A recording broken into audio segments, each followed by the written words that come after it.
care what y'all think. If you whatever the fuck you think you are. And until we own some shit, I'ma call it like it is. How you gonna be a man and we starving? Go ahead. You know? And you can walk by 5 different houses, ain't a man in either one of them motherfuckers. How we gonna be a man? How we gonna be African Americans? And we out here dying. We thugs and we niggas until we set this shit right. Trust me when I tell you that shit.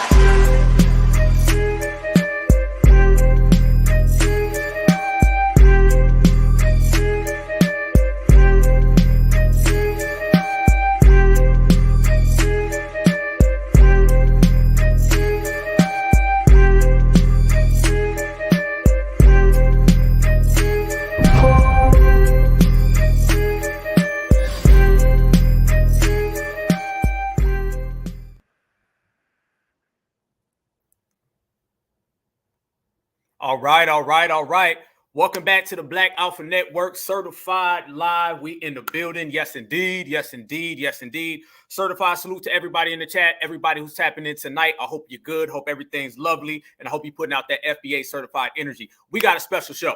We're going to break down the complexion for the protection, aka the whiteness protection program. We're going to break down all the off-code shields, everybody who capes for the dominant society and everybody who wants to be a part of the dominant society, but we're going to do it in our own special way. And with doing it in our own special way, we have our own special guest in the house. First and foremost, I got to bring on my brother who got almost, the most energy. When I was with my brother down in Dallas and when I was with my brother in DC, I hung out with him so much, man. This is a good brother, solid all the time. He leads the whole community when it comes into code speak and breaking it down. This is our brother, your brother, Torian Reigns, Reloaded.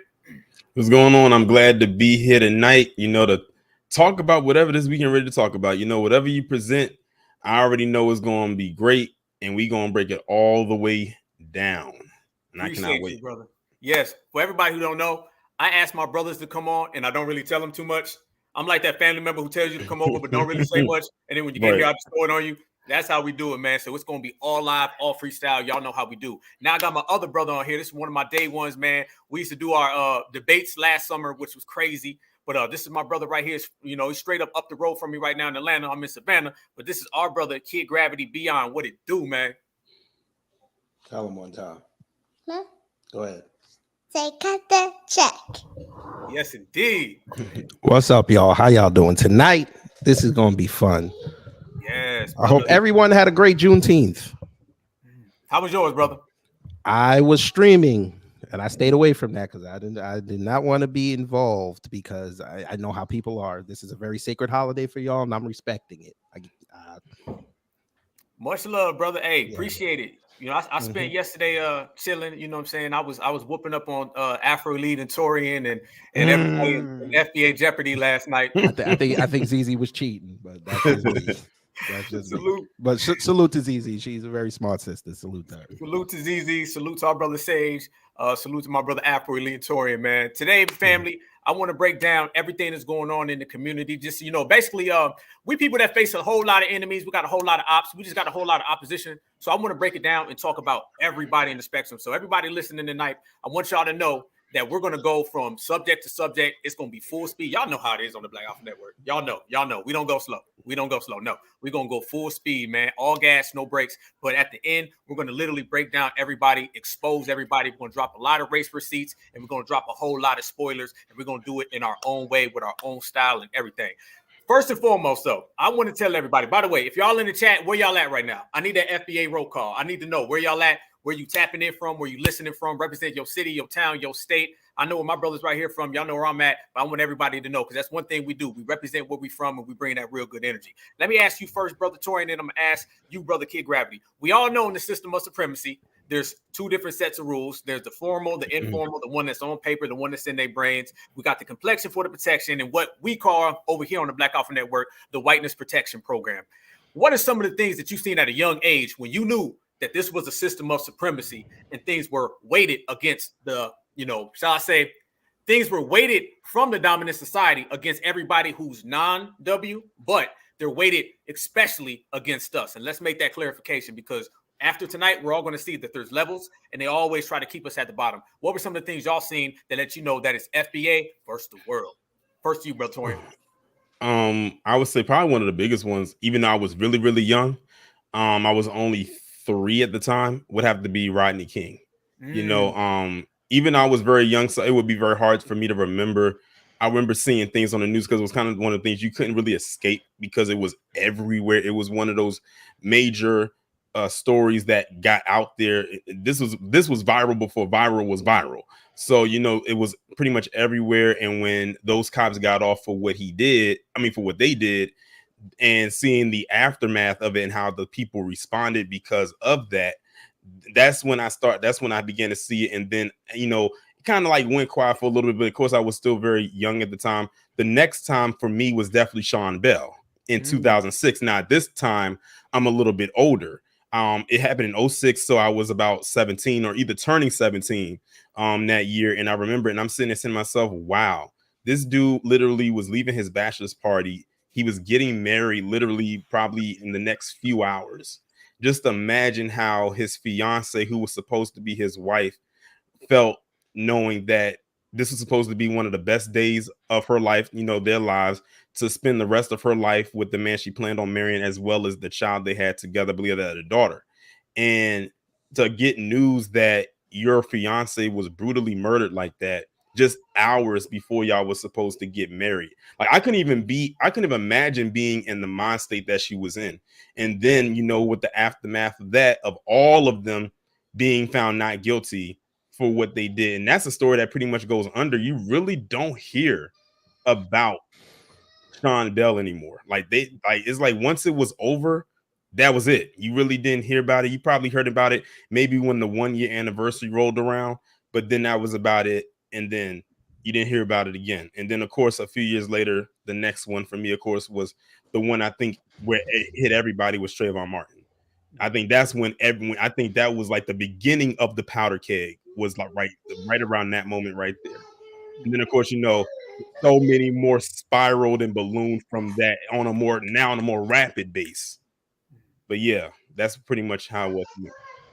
You know, brother, I'm glad you pointed out the fact that, you know, all the people who did that in all of these scenarios all got set free, and they were all protected by the dominant society, and they all got away with it. With Sean Bell, what was the excuse then? Was it a wallet or a cell phone? I don't remember. I can't remember. Well, Kid Rap, you was in New York, so the excuse was he was coming out the strip club and the cops were roaming around, and it was another case of you look like somebody, and he got to arguing with him, and I think he scuffled with one of them, and then he backed up, and then, you know, they did what they did. So damn.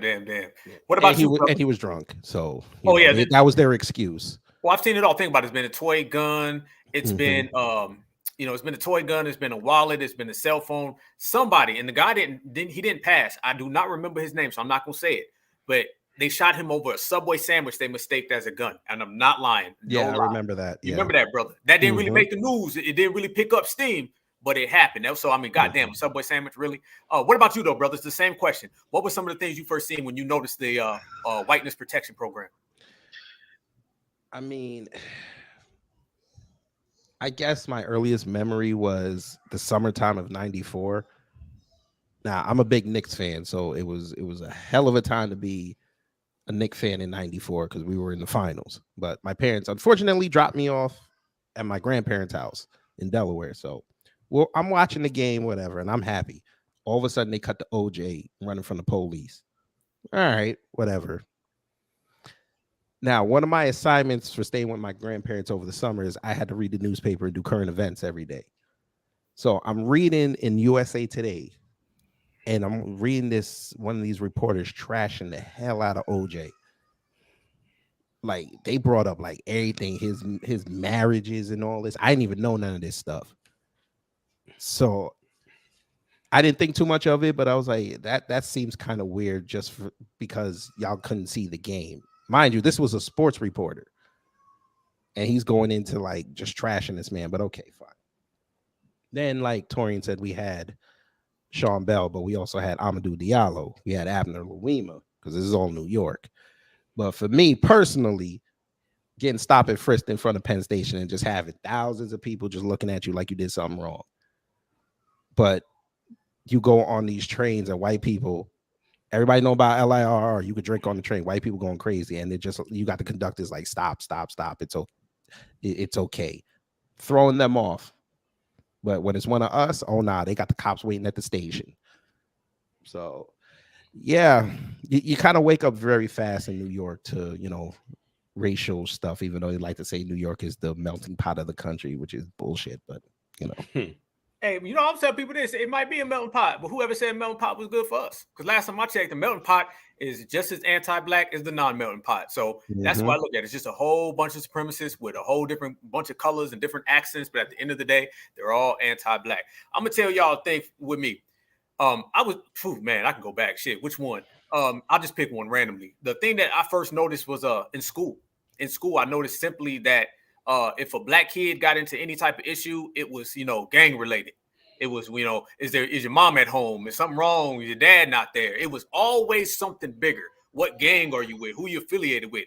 A W will come in there, throw a goddamn book at a teacher, flip the goddamn desk, cuss the whole goddamn staff out, yell at the principal, kick the goddamn teacher's assistant. And it was Johnny had a bad day. You know, Johnny didn't mean to. He just, you know, has it rough. And I would see the excuses that were always made. You know, they say teacher's pet.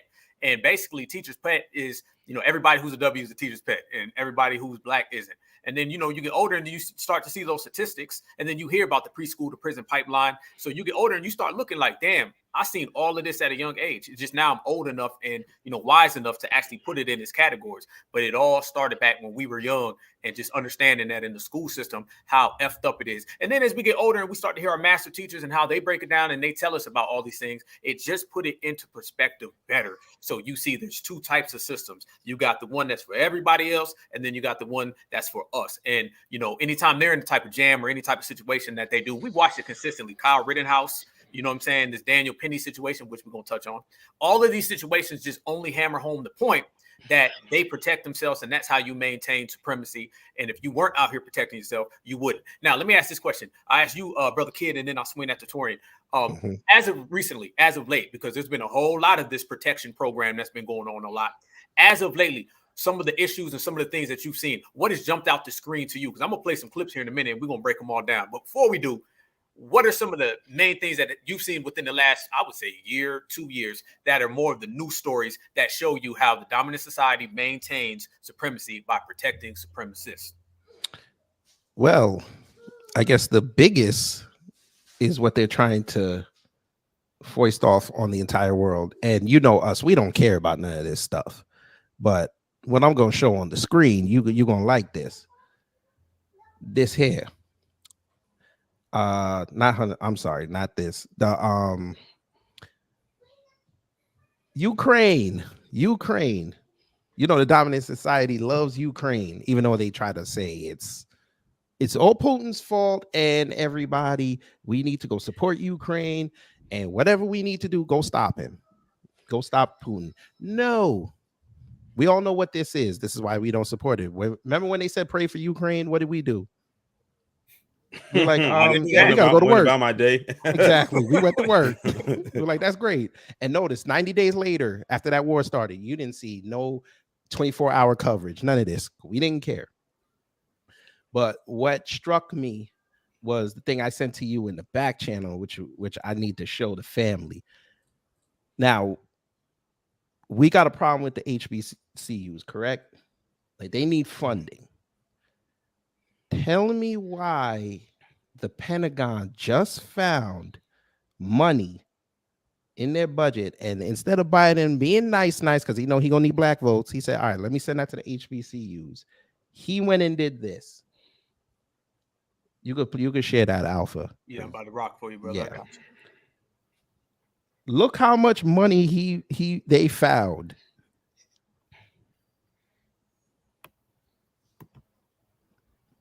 They found, family, $6.2 billion because of an accounting error. And they said, okay, we're going to send that to Ukraine. We got problems at home, but they're going to send it to Ukraine. This thing is so bad that I don't. Well, Kid Grab, you probably recognize this when you open up the article. Is that this thing has 53 likes, 214 dislikes, and a slash to the comments. Yeah, they know them people. They comments. turned the comments off because them people was probably going in. Oh yeah. Here we go. The Pentagon announced Tuesday that the accounting error revealed last month was significantly more than previously stated, and aid provided to Ukraine was overvalued by $6.2 billion rather than $3 billion. Right. Where we gonna find the money, man? Where we gonna get the money from? Where we gonna get the money from? We don't care about that. Where y'all going? They still gotta pay y'all, so who cares? Y'all got all this money for Ukraine. Y'all can pay these people off. Pay them. But two wings of the same bird, because I don't hear no congressional people getting upset. I keep telling people, I said two wings on the same dirty boardwalk pigeon. Y'all know that the pigeon is the dirtiest bird in the world. After they ate a New York City rat. So the HBCUs, screw them. Homeless, screw them. Even at this point, they said, screw the migrants. No, we've got to send this to Zelensky. The N-words, and not the ones with the hard ER, because I can't say it on here because I don't want Alpha to get in trouble. Thank you, brother. Yeah. So there you go. This is, if this doesn't prove that WS exists, I don't know what else to tell you. Because even Zelensky came out and said he don't matter who the president is, they still gonna pay for this war. And this was, and look at it, said that this so-called error was revealed last month, not last week or yesterday, last month. And they're just now reporting on it today. Damn, well, they did report it on it last month. Yeah, because they did report on it last month. That was a real quiet report. Yeah, it was real quiet. They know.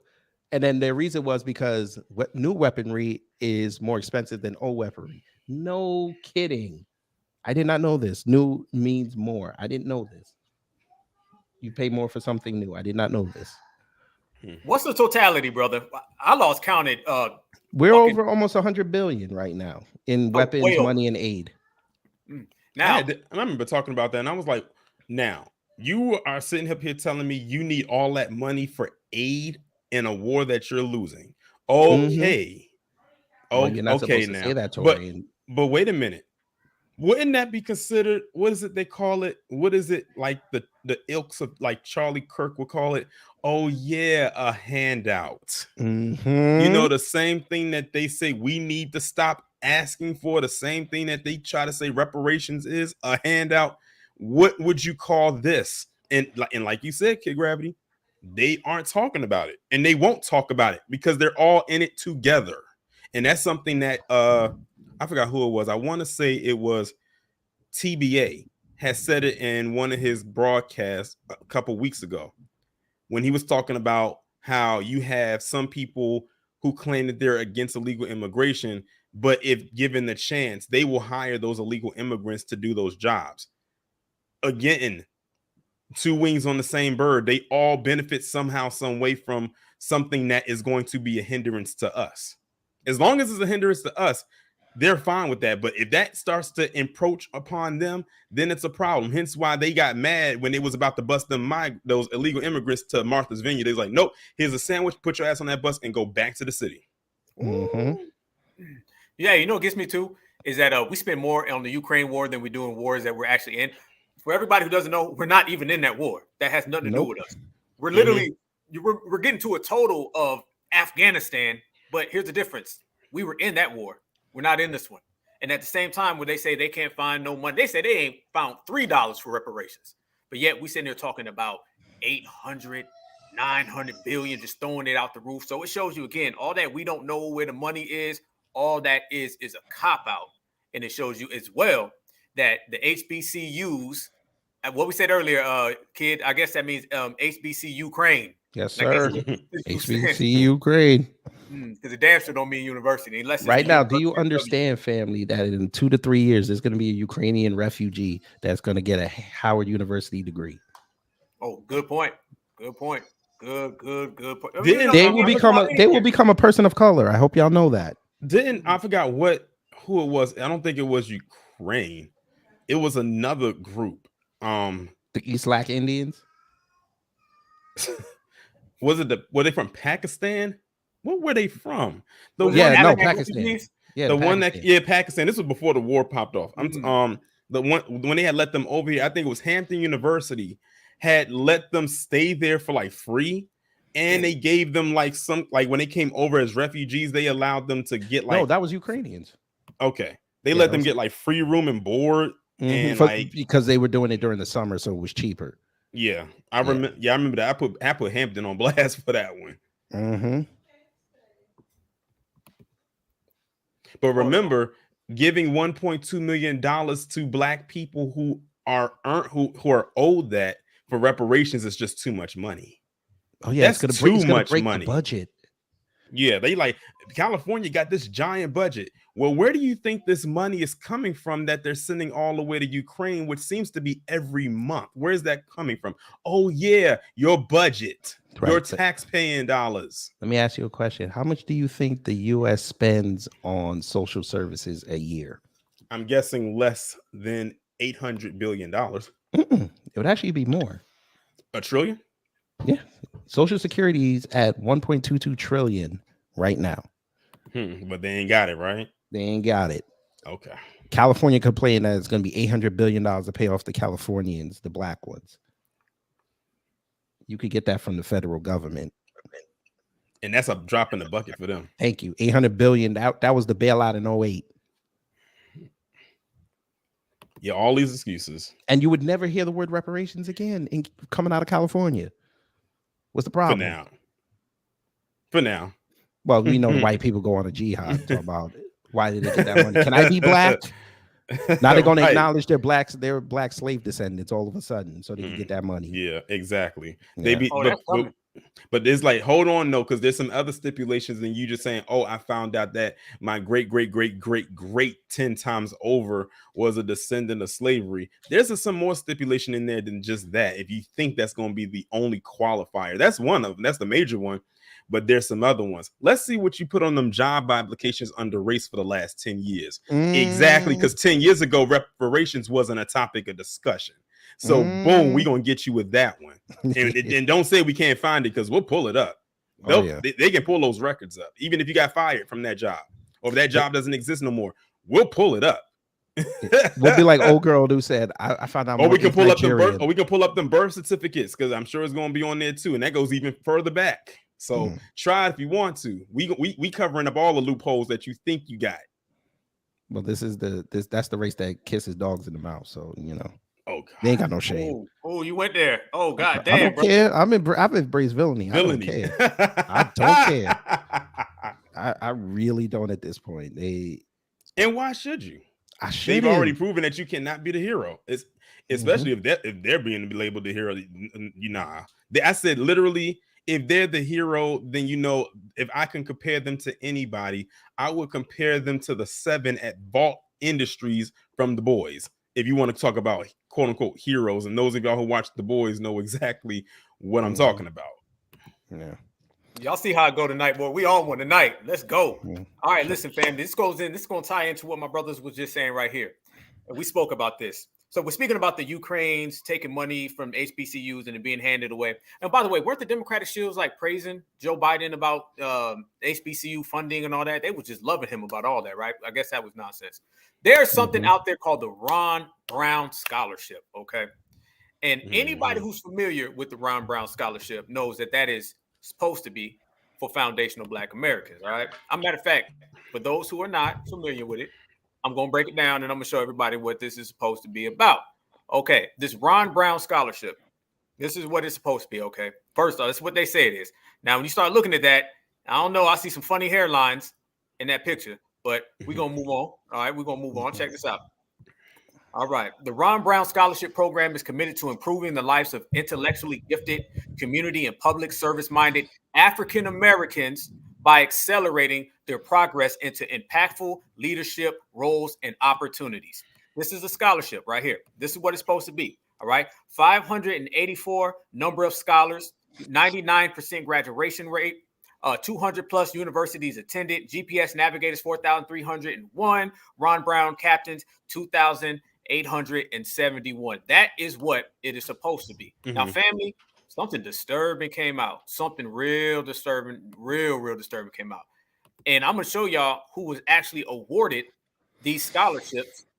Hold on tight. First off, we're gonna start with this guy. This guy right here. Y'all got a nickname for him? I know Torian, you be having Vivek Ramaswamy's cousin. Vivacious's cousin. That is Vivek Ramaswamy's cousin. Yeah, I saw that yesterday. Yeah, yesterday. Mm-hmm. He is a recipient of this 2022 winner of the Congressional Black Caucus Foundation Scholarship. This guy right here. I'm going to ask anybody in the chat. Does he look like he's a foundational Black American? He doesn't even look black. He's not even black. Even on the non-FBA side of the game, he ain't even black. Wait a minute, Torian. Did you ever see Mississippi Masala? No. Never seen it. Okay, it's a movie with Denzel Washington when he was in Uganda. That looks like the Indian dude, the Indian dude's son. Hey, find a picture, bro. You got to find it, and I'm gonna show it. Let me see. What's that? We not done. No. Oh no. There's more. We all the way in. There's more. Hold up. Let's rock.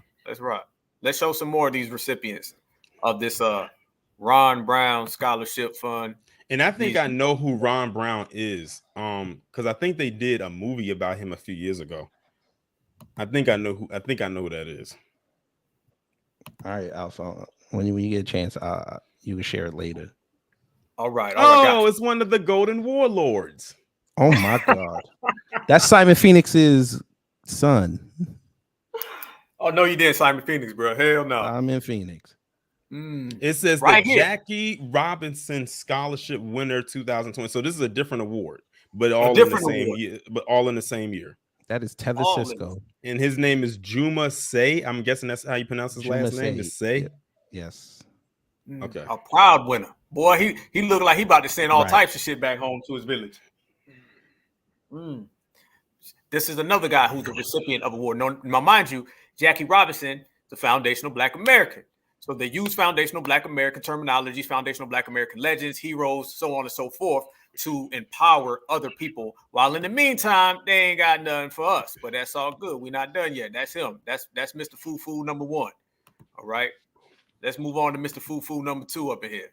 This is another person right here who is a recipient of another award, another individual. Now this right here is the Ron Brown Scholarship winner right here, 2023. Davina Bella Magna. I'm guessing that's how you pronounce her last name. Good. Yeah, Magna. 2023.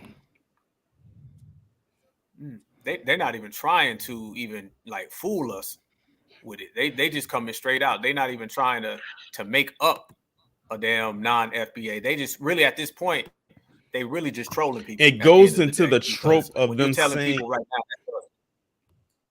It goes into that trope of saying that they're smarter or more intelligent or more worthy of getting these awards because they always say that how smart and everything like that. That's why whenever there's a positive story about us that I can highlight, I make sure to highlight it because I know they not going to do it. It's not going to be highlighted. Even though I'm just actually finding out about these individuals right here, but it's not going to get that push that I feel that it should. You're right, brother. Who did that breakdown? Y'all remember when somebody did a video breakdown and the people were saying that they prefer non-FBAs because they work harder? It was 2 W's. I think I know I broke it down on the show. I think TBA did it as well. He broke it down as well. Yeah, and it goes to that point that you're saying right there, brother. It's like showing you that if you'd rather deal with a foundational Black American who's prideful, who stands up for self, who don't take no shit, versus somebody right here who's just going to be happy to be here, that already shows you already the type of energy and the type of time that these people are on. And the dominant society is always going to take the lesser. When it comes to fighting back, they're going to take the people who just happy. And when you're over here perpetrating to be us, that shows you automatically what type of time these individuals is on. All right, here we go. This number,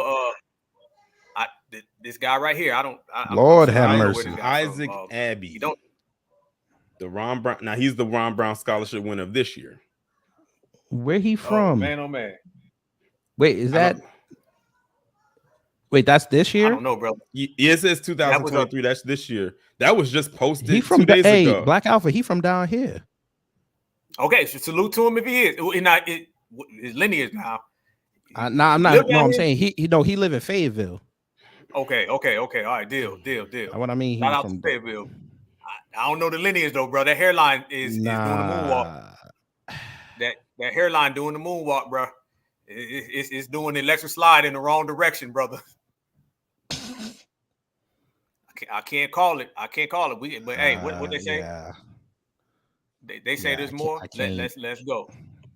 I can't call it, bro. It's borderline. It's border. So we're gonna call him border. He's gonna be borderline for now. I looked on Facebook and a lot of them look non-FBA. This Isaac Abbey name. Here we go. He might be African. I know she ain't foundational black man. She's another this 2023, right? Yep, right here. Dana A-Bit. Yep. So I'm guessing they have multiple winners. Oh no, yeah, it's like a whole list. Yeah. Oh, she's from your neck of the woods, Torian. She up there in North Potomac. By way of goddamn North Zimbabwe. I know. Yeah. Oh, Potomac. Oh, yeah. She's she might be from a very affluent background then, because Potomac ain't cheap. You know. Yeah, she's probably from an affluent somewhere in an affluent neighborhood somewhere, because Potomac is not cheap. I'm telling you, Potomac, Maryland. When y'all think about for the ladies out there who may or may not watch the show The Real Housewives of Potomac, those big houses out there, she's in that area. She's out in that area. Damn. I mean, but to be honest, that's actually where a lot of black affluent people live at. So when people think of like a lot of doctors, lawyers, nurses, anybody who makes like 6 figures, even some like athletes probably live out there too. That's Potomac. That's probably where she's at. They even got mixed chicks in here. For an FBA, we got to search, man. We got to pull out the damn search and rescue just to find a foundational black American in this. This is exactly what we talk about. When people try to, dismiss us when we say it'd be like this, and they be like, no, it's not. I mean, come on. I mean, the proof's in the pudding. We out here got to search for an FBA. I ain't seen one FBA hairline in this whole goddamn segment. I ain't seen one. I saw one. I saw one. Yeah, the Isaac Brown dude. I don't know, brother. I mean that damn hairline in question, brother. Isaac Brown. It's a lot of names. Like I went on their site. It's a lot of names on here from different places, like various places. It be looking like the United. We're the only people that whenever we come. I wish I had their pictures next to it. Oh, I'm on the site right now. It says 50. Okay, it's 50 of them. Yeah, hey, rattle out some of the names, brother. Let's see if look at Tyron Boyd. I just shared it. He from Mississippi. Damn. Even yours. Wow. Even you have to think about that. Man, the foreheads, bro. I don't know, bro. He deep in Mississippi too, brother. You got these tethers all 50 states, family. Right. The 50 state tethers. I'm not saying he is or he's not. I'm not saying he is or he's not. What I'm saying is it's in question. You know how we say suspected supremacists? I got suspected tethers. What about this one? That look like goddamn Angela Davis, Catherine Cleaver, or somebody. Jesus. I might give her. She might be FBA. That's a dude. That's a dude. His name is Isaac Brown. Oh, he look moist as hell. No offense, homie. dude. What about this? Okay, I see one. Click on the one that says Sierra Green. Her. Sierra Green. Yes. That's a sister. Yes. Yeah. That's FBA definitely. Sister. That's a sister right there. That's a sister. After 30. Hey, we had 5 tethers, a moist, questionable tether. You rough. But that motherfucker wasn't even moist. That motherfucker was. Let me leave it alone. Wet. Anyway, that was Pride Month all day. But look at this one. Look where she from. I can't see. What is it? Bountiful, Utah. So you know her daddy white. Boy. Or her mama. That's a whole nother goddamn area. But shout out to her. She's going to Harvard. Shout out to her. I'm sure she got in. I'm sure she got it for affirmative action. Click right? on the last one. His name is Armand Williams. The very him. He from South Carolina. Okay. Columbia, South Carolina too. Yeah, it'd be funny if he was Gullah Geechee. Could be. All right, shout out to this brother. Could be. All the FBAs in there, shout out to him. Because apparently they had to work overtime to be represented. It shouldn't be that way. That dude look like goddamn Don Lemon. Hey, go back. Hey. You raw for that. Leave Ashton alone. Goddamn Don What Lemon. about what you know about Frostburg, Torian? Yeah, Frostburg is out there. Frostburg is kind of like is out. Is there. that working class or is that like? I gotta look up the demographics. What is the demographics of Frostburg? He does look like Don Lemon though. That Don Lemon up in there. That's where he resurfaced. I see a couple brothers and sisters. I see some tether hairlines and some Fleetman foreheads, but I think Frostburg is predominantly white. It only has like a 12.4% black population out there. It's very. How far is it from white. DC? I'll do from where I'm at since I'm more closer to DC. Laura Muhammad. Okay. Yes, right here. Come on, bro. What's come on, bro. Two almost 3 hours. Almost 3 hours. Wow. Yeah. But it's like going, it's like going out there towards the shore. So y'all gave like Michael Richards one of these. He in Arlington. Arlington is not far from me. Arlington is probably like a 20-minute drive from me. Yeah, Arlington is relatively close. It's at the top. Arlington, as a matter of fact, is right there where the airport is, like near the Pentagon. Like that's where Arlington is at. As a matter of fact, the Pentagon is in Arlington. Yeah, I believe. But how do you give Michael Richards a scholarship? Because Seinfeld went off the air, brother. Damn. He shouldn't get it. He yelled on the stage talking about he's and then he had to apologize. Hey, but look. Once you start giving it to non-FBAs and tethers, it's open season. Yeah. Is Rachel Dozell on there? Oh, I think that Esther chick is probably the closest. Well, at least we know that she got some melanin in her. Like, she don't got out. She ain't faking the funk. That's in DC. Now look at that name. Come on now. Yeah. We don't even have to look at the face. Just look at the name. Jeez, oh God, that he got about 30 syllables in there. It's not that bad. What about her? It look like a sister right Chi-town.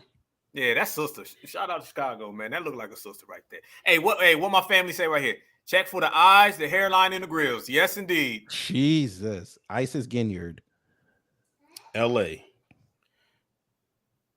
That's certified. That looks certified right there. That looks certified. Yeah. I ain't mad at it. But God damn, man, we gotta do all this for something that's supposed to. They said African. Massachusetts. Well, you need to be playing football some goddamn where. He might be. I hope so. Shit. You might as well. That's got to pay for Columbia. Columbia ain't cheap. Ooh, we have Ablation. Bardstown, Kentucky. From Kentucky. Ablation in Kentucky. All right. She kind of looks like that tennis player. What is her name? Naomi Osaka. Naomi Osaka. Yeah. Yep. She looks just like her. Shout out to her though. All right. Who else? That Michael Richardson's fucked up, bro. I can't believe you said that. That's Michael Richards right there. All right, shout out to her. She down there in Morrow, Georgia. Y'all heard of Morrow? She down 675. Morrow, Georgia. Yep, I know where that's at. Yep. Yeah, right down 675. Go ahead. Indeed. She got to be a sister. Gotta be. Alasia Jones. Yeah, that's got to be a sister. That sounds like sister all day. And you from GA? Yeah. I know I got the NY on today, but shout out to John Morant's little brother. Robert Lane from Chicago. That's a brother all day. Do you think he's part of that school that has like that all black school? He might be. That all black male school that has like the 100% graduation rate that white people hate up in Chicago. Oh yeah, I forgot about that school. I remember talking. Never want to highlight it. They don't highlight it, but if there's anything that they could. Oh, speaking of Chicago, did y'all see on Twitter? I think Afro had retweeted it on his page where this guy had posted a video of some black people, I guess, was twerking. Some black girls was twerking on some guys in front of a police car or something like that. And the guy said something about Chicago, and then Afro had tweeted it, and he was like, I didn't know Alameda County was in Chicago. I could have sworn it was in California. They got Chicago on the brain so much they don't even know which is which. Exactly. That's Cook County. Jonah Speller from Laurinburg, North Carolina. She like a little girl. Yeah, I was about to say, man, it's middle school. She looks like a little girl. Who knows? She might be. She could be one of them young graduates. Wait, go down some. Go down. Up. Up a little bit more. Up a little bit more. That's one. Anybody with the one that says Demetrius. Anybody with that name. Oh, hold on, I can't see it. What is it? What's the name? I can't see it. Well, Demetrius see his last name though. But one of his parents could be FBA because that first name. Let's be real. Cockeysville, Maryland. I know where Cockeysville, Maryland is. There is literally a place in Maryland called Cockeysville. But yeah, and the crazy thing is, every Demetrius that I know is either fully black or half black. I have never met a white Demetrius in my life. From the time I've been a child to as an adult. Facts. Shout out to him. He's going to Yale. Shout out to him. Oh, shout out. I'm sure he's related to Michael Jackson. Hey, hold on. Hey, click the person right next to him, brother. Oh, Frederick Ramirez Melanciano. God damn. Click you. Hampton VA. And we just mentioned Hampton. So hey, he's gonna work for NASA. Go ahead, brother. Do your thing. But yeah, your mom, either your mama or your daddy, boy. He gonna be able to fly folks over the border in the spaceship. He good. God, jeez. Had to. Hey, Black Alpha Network, baby. Uncut. I'll be there. All right, so man, we've picked a couple FBAs out of there. Hey, this should be. Hey, we talking about doing stuff right here. This right there, man. Name the FBA. That's the game of this one. Name the FBA. Name the FBA. Yeah, because y'all know, man, we see shit from a mile away, man. Them hairlines, what my brother say, or my sister, I don't know who wrote that. But check for them eyes and them foreheads and them grills, and you gonna tell. You gonna tell. All right, brother. But here we go. Let me play this for y'all, man. We've been talking about them trying to spin stuff on us, as they do. I'm going to play a clip. A lot of people don't know what's really going on right now, but they have, and I know Torian, I know both you brothers have talked about this. Actually, both you brothers been covering this since the beginning. Bill Cosby. And they doing some real fraudulent stuff. They've been doing fraudulent stuff on Bill Cosby. But for the brothers and sisters who aren't aware, because like you were saying earlier, Torian, they be doing these small stories. Like anytime they got to retract or anytime they're trying to keep things hush-hush, they'll put out it on the back pages, or they'll make a quick statement and they'll jump off it real quick. Bill Cosby, a lot of folks don't know what they're doing with Bill is they're going back and they're changing the statute of limitations in certain places, and a lot of these accusers are flocking to these places so they can press charges. Let's be honest, Bill really is the only person to beat the Me Too system. He's the only one. Not the W's that they just let get away, but Me Too movement done made rappers apologize. All these tough ass gangster rappers done apologize. The Baby apologized. Snoop was apologizing. Kevin Hart. You got these guys that have apologized, and Bill Cosby is the only one who never apologized. Bill, somebody find me the apology with Bill Cosby. I never seen it. I never seen Bill apologize. He never did. You have to apologize for anything that you didn't do. That you did not do. And y'all remember when he came out and he threw up the peace sign, and he was just yes, sir. Peace sign. He was like, F y'all. Then he was eating pizza. I mean, he was just like, fuck y'all. Fuck y'all. Then he started advocating for brothers and sisters who were in jail falsely accused. Well, now y'all know the dominant society ain't going for that. They like, nah, we got to get this dude. And they will not rest. Same with OJ. Y'all remember when they retried OJ for stealing his own shit? And then they passed through him in the jail? They want to do that same thing to Bill Cosby. And a lot of people don't know what they've been doing. And it's been hush-hush. Like Tori said, it's been like they've been kind of small storying it, and they don't really want to make it a big deal. What do y'all feel? What's y'all thoughts on the whole Bill Cosby situation? Neither one of y'all, brother, man. Y'all know we just go freestyle. What's y'all whole, perspective on what they're trying to do to our brother Bill? They just trying to get anything that they can. They feel like he's the person that got away, especially when he got released a couple years ago. They tried to say it was on a technicality. That's all they kept trying to say was a technicality. It's like, no, they didn't have anything to hold him there. That's why they let him go. And they hated to hear that Bill Cosby was doing well, because they will always ask, how was Bill Cosby doing when he was locked up? They only wanted to hear that he was doing bad. But they got upset because they never heard that. They were actually hearing that, oh, Bill Cosby, he's sitting there talking to the other inmates, like having little powwow sessions and whatnot. And, you know, because a lot of the guys that was in that jail were probably ones who grew up watching him, like on the Cosby Show and stuff like that. So, like, to see that, you know, that he was in there, a lot of them probably feel like he got railroaded, so they didn't really mess with him like that. And Bill Cosby probably, you know, because of him being as famous as he was, he most likely had protection anyway, and because of his age. But they didn't like hearing that Bill Cosby was doing well in jail, and, you know, I guess you could say making friends, and so to speak, and making connections. For all we know, Bill Cosby probably got some of the contacts of some of them guys that's in there right now. And he probably still contacts and talks to them frequently, like, you know, just to, you know, see how they're doing and checking in and whatnot. Because oftentimes that can happen if you make that kind of connection when you're in there. They didn't like that. But like I said, when he got released, they really hated that. Like, those news reports was flying off the rails. Like, how could this happen? How can you let this guy out? He's a criminal, this, that, and the third. I'm like, y'all got all these criminals running rampant right now who have done way worse, and you know they have. So don't even try it. But they were so mad about that. So now this is their way of trying to get him back in to jail, you know, on these weird new so-called accusations. And all these new women that's supposed to be coming out. It's a mess. This is just to keep scaring us into thinking that we can get got at any time. They're like, oh, you're going to take out one of our greats. We don't care if he's over 80. He's still a black man. We don't care if he has money. He's still a black man. But see, the narrative is failing because we're still giving him his props. Now, again, there's some things that Bill said over the years we don't agree with, but, you know, nobody's infallible, I should say. But it is what it is. We're not scared.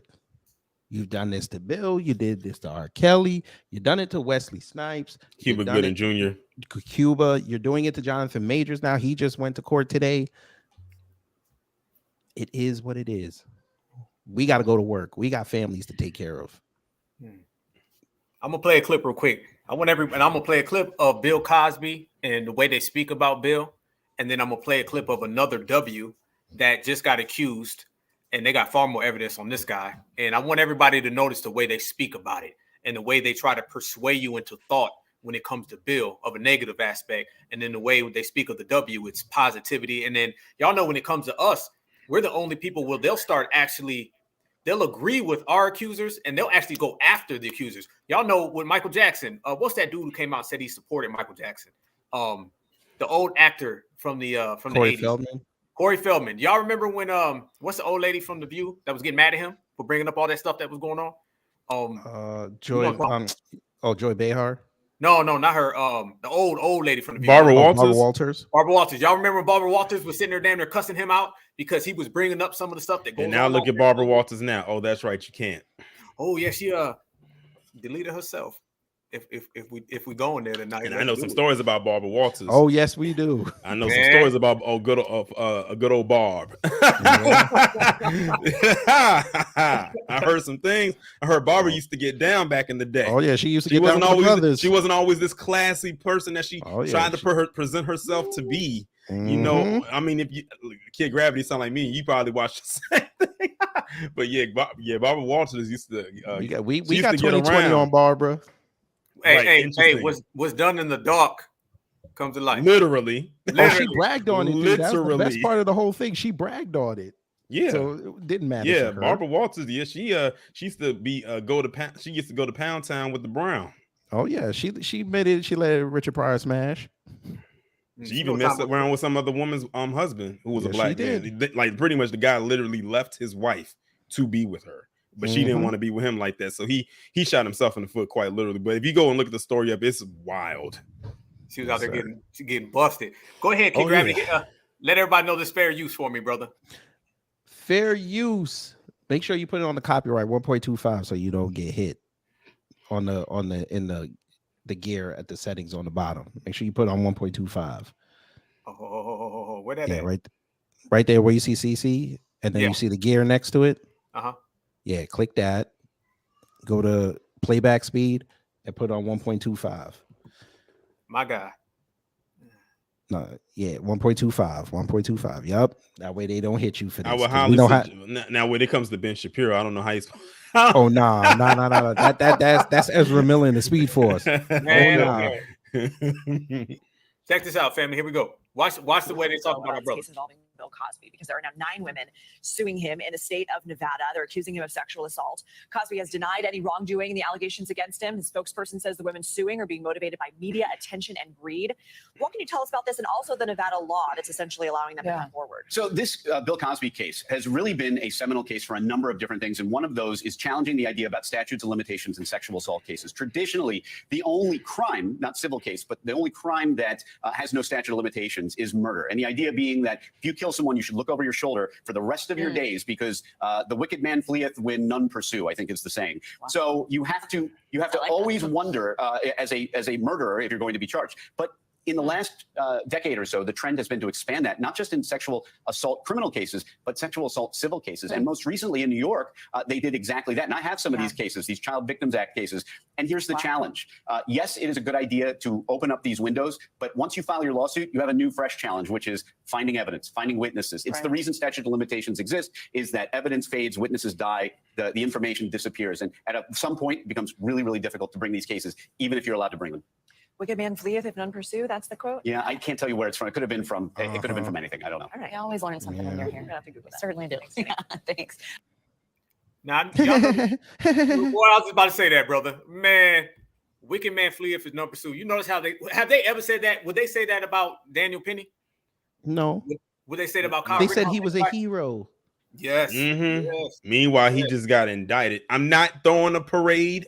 Nope. But you cannot throw a parade. I said I'm not throwing a parade, but he did get indicted, which actually I'm gonna say, when I said it last week, I was actually shocked that he did, because I really thought that they was gonna be like, oh, we're just gonna go ahead and let him go. But he did get indicted. You know, which means there's something there. Yes. That's all because of us. All because of us, the way we stood up. Before I go there, I'm about to do something way off script, y'all. Somebody just hit me up, and this person said, and everybody in the chat, if you want to look away, go ahead and look away, because I don't want to hurt nobody's feelings right now.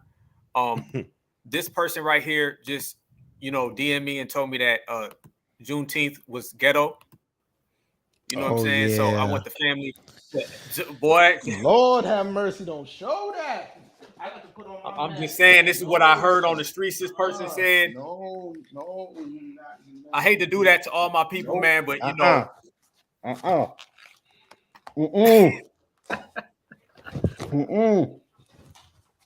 Hey, kid, you wearing that? You and her matching. Hi, mommy. She said Juneteenth was ghetto, you know what I'm saying? I don't really know what that is, you know what I'm saying? But I see what she looked like right now. So that's very funny style.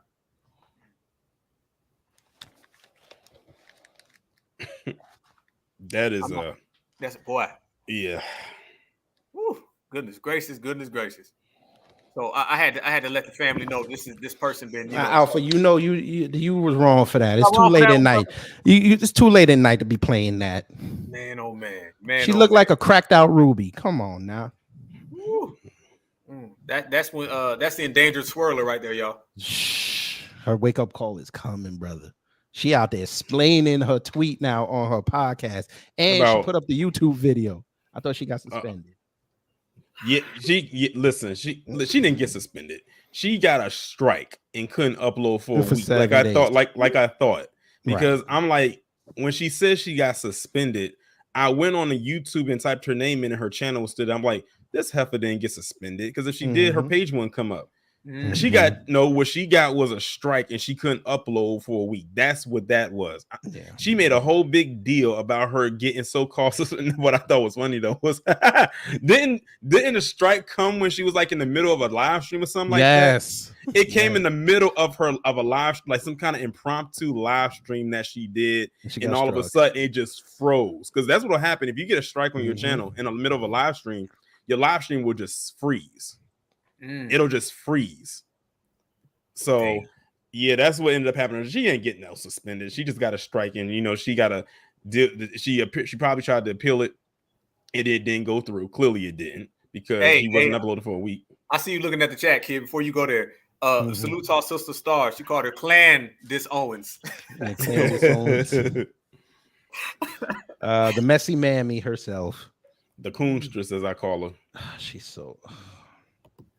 I can guarantee y'all, family, y'all will never have to sit through that again. Y'all gotta understand, fam. Can we give her a little bit of grace? They didn't serve codfish fritters yesterday and rum punch at y'all's Juneteenth celebrations, and she couldn't go to work because Daily Wire probably said we're gonna close today in service of Juneteenth. And she went on a tirade. She got that strike because she was talking about the academy. That's that's literally what she got the strike over. And I told people that when she got that strike talking about them, what she was going to do, circle her wheels back to talking about us, because that's a safe zone for her where she won't face really any consequence. But it's already too late because her little Blexit event ended up getting canceled because of her comments about that. And when I was looking more into it, I said it was so funny because, and I have to put some of the heat on the venue, because when I was looking into the article about it, they said that her organization, because it was supposed to be her, Fakem, and 2 other people that was supposed to be there, and they had put down, they lied. First off, they lied and said what the organization was about. It was like some kind of a nonprofit thing for POC or something like that. And the venue said, okay, we'll book it or whatever. They didn't know, or so they say, that it was an alt-right leaning type of event. And then when they found it out, they ended up canceling it. And people was like, that's good you canceled it and all, but how did you not know that TPUSA wasn't that? Like, did you not do the proper research to know what that was? How did you not know who Candace Owens was? Do you not know who the people she's associated with and who she is? So I'm glad people came at the venue for that as well, and not just put all the heat on her, even though she should get it, definitely, without the shadow of a doubt. But I'm glad the venue did as well, because it's like, how do you not know who she is and what she's about? But here's my other thing too, and I think I told you this, Torian. Williamsburg is an LGBTQ haven, just like Greenwich Village is. How did they not know this? And Soho. How did they not know this? Why would you go there, number one, and do that? Yeah. You could have picked anywhere else in New York. You could have did it. Well, I would have said Staten Island, but we know how black people are with Staten Island. But you could have went to the city. You could have went to Queens. Queens is safe. There's plenty of venues in Queens. You could have done it. Long Island City would have been perfect. Listen, Candace is a renegade. She could have went to her hometown in Stanford. If she's even welcome there. Shit. No, you're right, Torian. I would say she's rogue. She's like a rogue supremacist wannabe. She kind of does her own little supremacist wannabe thing. You said now she's planning up on her YouTube channel now that she can go live again. I saw it. It was like 30 minutes. I mean, she spent like 7 minutes on. I'm gonna guess she was trying to save face and like talk, like try to tell, like, because we know what she said. She said Juneteenth is ghetto and a made up holiday. That's not the only thing she said though. She was talking about Chicago. She disguised it under Chicago. Of course she did. Of course. But she said that Juneteenth is ghetto and it's a made up holiday. You game goofy heifer. All holidays are made up. Even the 4th of July is made up. Because the 4th didn't even need a holiday if you want to be technical. They could have commemorated it, but it didn't need to be a holiday, but they made it one.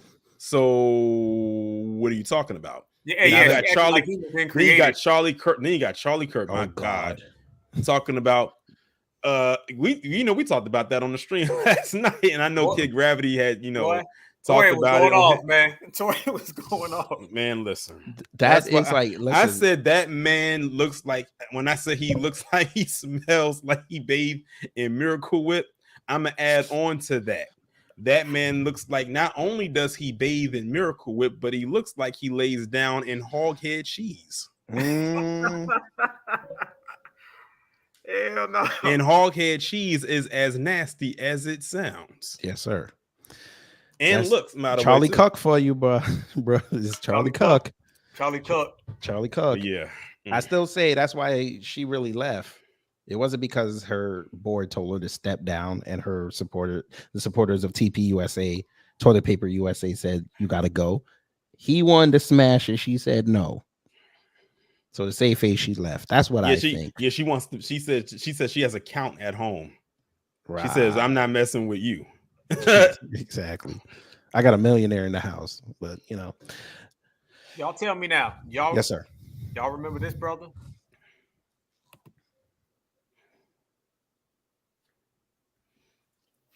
There go that man right there. Tell me y'all remember that man. Oh God. Tell me y'all remember this picture man. Pissed me off when I saw it on Sunday. And it looks so cheap. Don't it? Like, that's bro. not I said it looks like the front of a Hallmark card. Not a Hallmark card, but a Hallmark card. Bruh. Juneteenth Youth Month celebration. Sunday. So it was 2 days ago. And if he don't y'all got the wrong colors, number one. And I just realized it said Happy Father's Day at the bottom of it too. Yeah. Oh wow, I didn't even notice that, brother. God damn. But you got the wrong colors, number one. Number two, you got somebody that doesn't represent Juneteenth. There's plenty in Tennessee. I was actually shocked that Google actually had the colors right. Yep. Like somebody said that they yelled at them and they had to change it. Yeah, because what I didn't tell you this when we was on the panel yesterday, but in my search bar, because I have a Windows, in my search bar, it actually had the Juneteenth of the flag, the right one right there in the search bar, and that has nothing to do with Google, but they had it right there in the search bar tab at the bottom of the screen, and it was the actual like the red, white, and blue with the star in the middle of it. Yeah, even Cartoon Network got it right yesterday, even though somebody had to edit the picture a little bit, but they got it right. They had number black hands on there. Speaking of edit, look at that dude's fist, bro. I'm telling you, that shit look superimposed like fuck. Look at it. That shit look like somebody. I can't even say Photoshop, like you said. Somebody just added it. Yeah, clip art the hell out of it. Like it's not blended well. And see, it's not. Look at the sleeve. And from somebody who loves to mess with like Photoshop, because like if I showed you the picture yesterday, brother, I was gonna say that. I was like, Torian, you know, because you do that shit real good. Yeah, so through my own lens, because I mess with Photoshop, that's not blended well at all. What? I could have did a way better mock-up of this. Hey, family. Hey, everybody in the chat. Tell me, does that look superimposed? Please, I'm looking at my phone right now. I'm looking at the chat. Y'all tell me right now, does that look superimposed? That does not look real. That arm is like it looked like it was just it looked like it was put together at the last minute. Wow. It looked like it literally could have been made the day that they posted it. Which you should never do, especially if you are having to have a deadline for something. You always have to know in advance if it's for an event, you have to know in advance what it's going to be, and then usually send drafts. Because I know when I was in college, I used to make a lot of flyers for different events because they liked what I was able to do.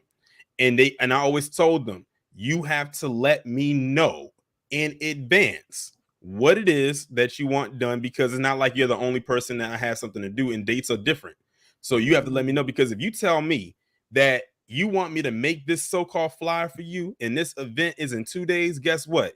You're going to get a flyer that looks like it was done in a day for 2 days later, and you're just going to get what I give you.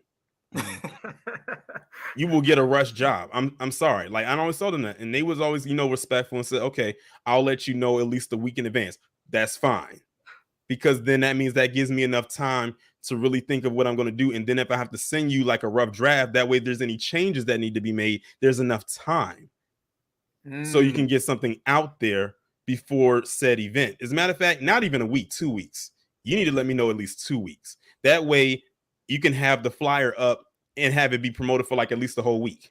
By that time, everybody who has seen it will have seen it. This looks like it was done literally the day that they posted it. Damn. This was a rushed job. What part of the game is that when motherfuckers are superimposing power fists? His shit was already, you know what it is? Everybody was clowning that little 45-degree angle ass power fist he was doing a couple months ago. Yep. So somebody said, we got to go and Photoshop this shit. We got to make it way fucking fake. Somebody in the chat, I think our sister Tia said it looks like the poster of the Ghost Dad.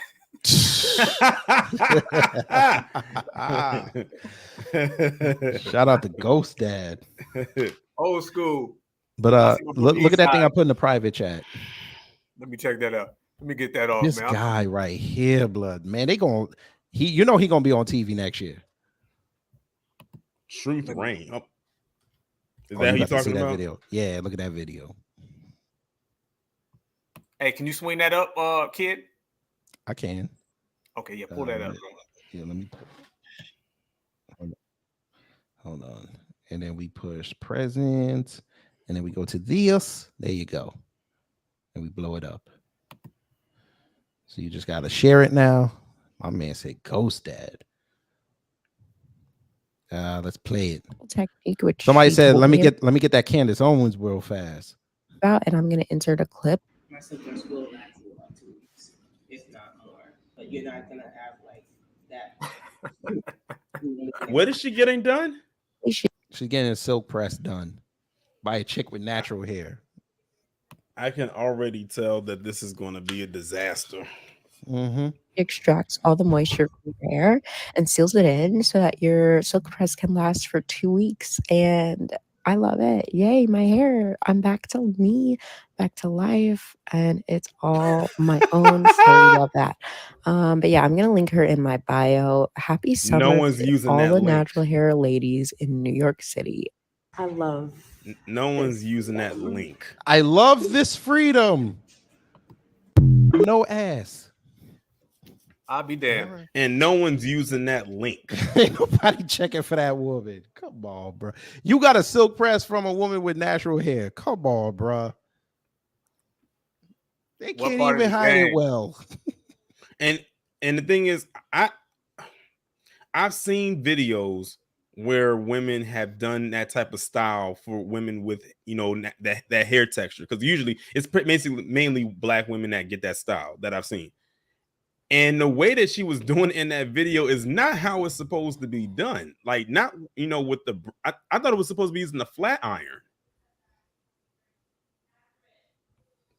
She just rolled that shit across. She put it in a brush.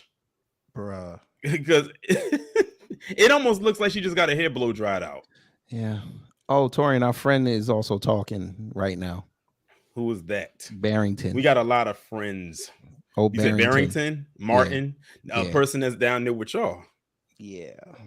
What is he? I'm almost scared to ask what he's saying, but what He's is he putting over saying? Candace. He's what? He's putting her over. She like what he talking about. Of course. I got another one for y'all, man. Since we All right, go ahead, brother. Let me get rid of that. I hate that man. That's your neighbor. I hate Jamaicans like that. I really do. Barrington. Just came across a video he made at a prestigious liberal arts college in 2016. Now, check out if you can spot the difference between Justin then and Justin now. How can we represent all voices in a conversation? I want to do this by partnering with organizations from the Bowdoin Democrats to the Bowdoin Republicans. I want to bring together different voices, dissenting voices that may be more liberal or more conservative. Bruh, we can reach a point of sort of the radical middle. Seemed like the NRA and gun lobbyists might win. Bruh, that's CJ Pearson. I don't know how long this Saturday in the state of Tennessee might last. But oh, we have good news, folks. We've got good news that Sunday always comes. What? Hey, she laughing at him. She laughing. Video he made at a prestigious liberal arts college in 2016. Now, brother. Oh, listen, black people been going on TV getting clowned, bruh. I played yesterday Larry Elder getting clowned on Fox News. That's his home. And he was clowning him to his face. I forgot who it was I was listening to that said that that Larry Elder looked like a toad. And he do. he really does look like he lives life out there in a swamp on a lily pad. Damn. In between slapping white women, allegedly. The only time he smiles is when he's around white people. When he's talking about us, that man got the screw face. It's about vouchers, and you gotta get a badge number so you can file a complaint. Sir, what? That doesn't always work though. He's terrible.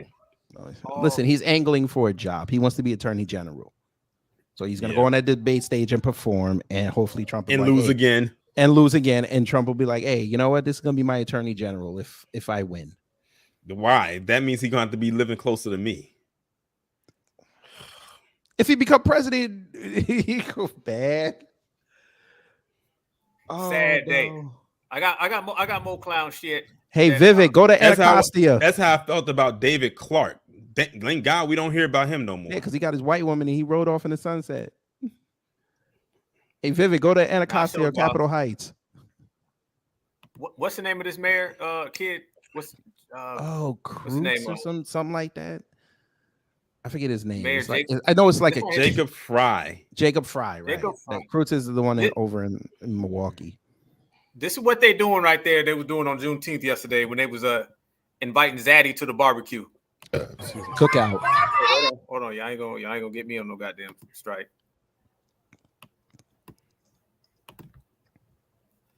This is what the hell. Wait, does he have a church fan in his hand? Yeah. Oh yep. Lord. He is so off. What? What is this? You're not making this up. That ain't superimposed, man. That's a Mayo polka dance. What is this? What is it? This is a jazzercise class. Come on. This is jazzercise outside. Come on. Come on now. This is what happened. That's what happened when Mayo come to the cookout. But look at the caption. It says breaking news. One day after the DOJ announces their findings of the investigating MPD patterns and practices, Minneapolis Mayor Jacob Fry is out, quote unquote, celebrating Juneteenth and is out shaking his ass. Wow. So look at when it happened. He's shaking what the Neanderthal gave him. Damn. But what gets me too is that he's doing this around a lot of young girls. Oh, yeah. And look at the little girl that's in front of him. Like, that looks very weird to me. Weird. That's that Biden effect. Hey. My brother Iron Will said the colonizer boogie. I like that. These folks done lost their goddamn mind, brother. Lost their The PC shuffle. Mm-hmm. Palm colored shuffle. Good one. Man, I'm telling you, I need next year to come. I need all this gone by next year, bro. All this. It's about to get worse, brother. No, I mean, after this election, all these motherfuckers gotta go, bro. I don't care who you are. Everybody gotta go. I don't care if I like you. Everybody gotta go. We gotta reset reset the cabinets. Not to go back to the Coonstras, but now I see why she also said like why it was good, because she was talking about the people that was dancing on top of the Wingstop. Oh, in LA, the LA thing. Oh, okay. So that was the same thing. Okay. Yeah, I want to know how they got up there. That's what I want to know. Right. Who cares? Somebody. Yeah, exactly. People were enjoying themselves. Hey, look. At least they were just dancing up on the Wingstop and not trying to say, I don't know, break in like they did on January 6th. Ooh, yep. Now let's talk about ghetto, Candace. Yes. Let's talk about ghetto. I mean, come on. Shout out to white people. White people sat there and proved that they could take a bullet to the face. Ashley Babbitt. Ashley bullet to the face Babbitt. She went through hell and broken glass to get a bullet to the face.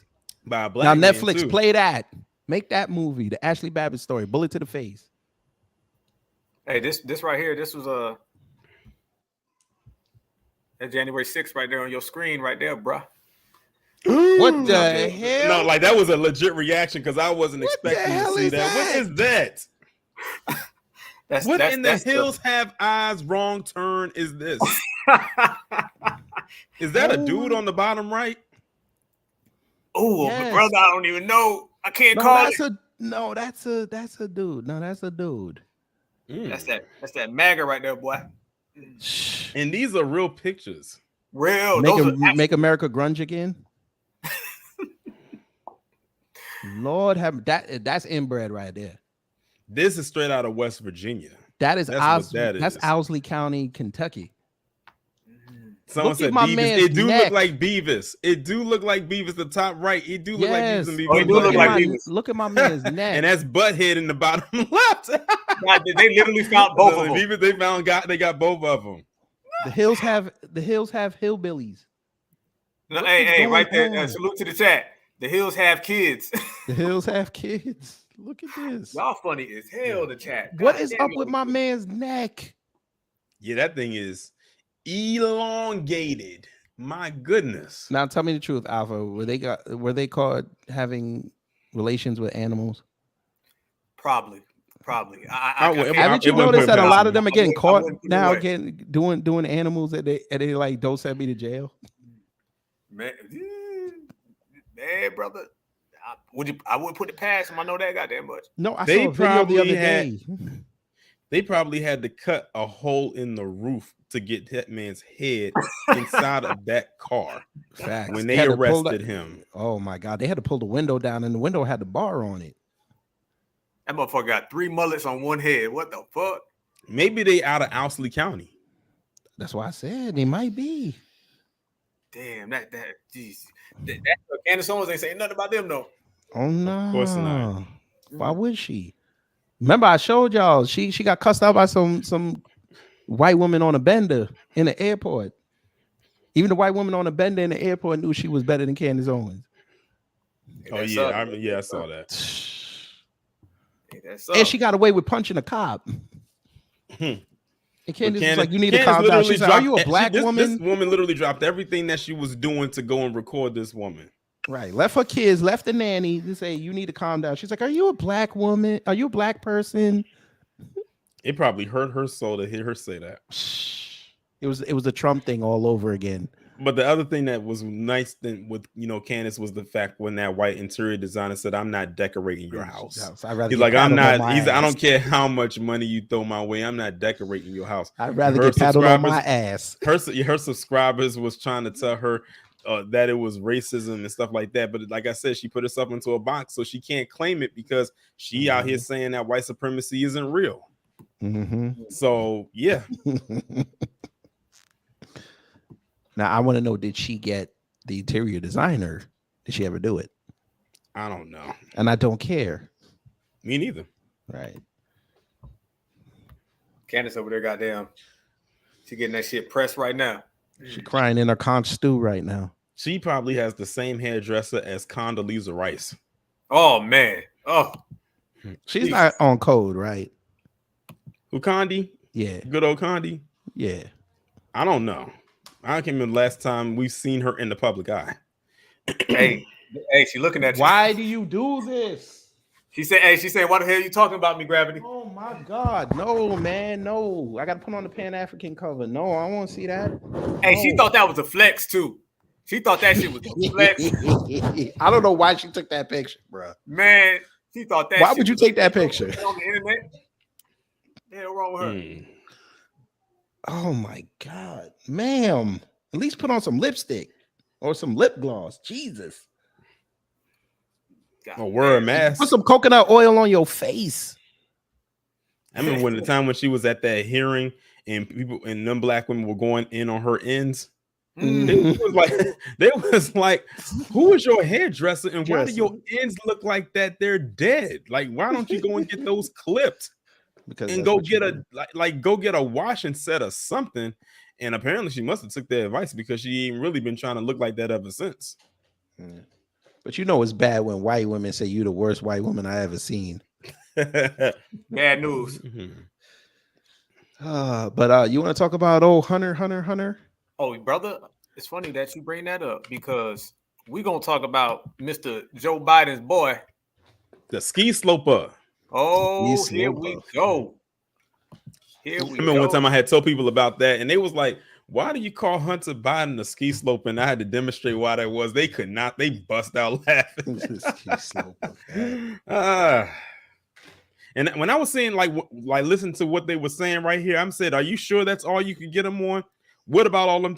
I will not forget that video when online of him literally just in his underwear, literally getting high." Yeah. He thought because he was in a dark room that nobody could see him. I'm like, you got that light coming off the screen, like we can see you. Yeah, but And it's funny, man, because they've been calling dude out for how long? 3 years.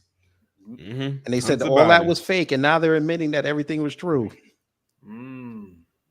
It's funny though. The same week that the whole was this the second Trump indictment that came down? If I'm not mistaken. The same one. Here we go. This is right here. The story. After a 5-year investigation, President Biden's son Hunter has cut a deal with the Justice Department. He has pled guilty to 2 misdemeanor counts.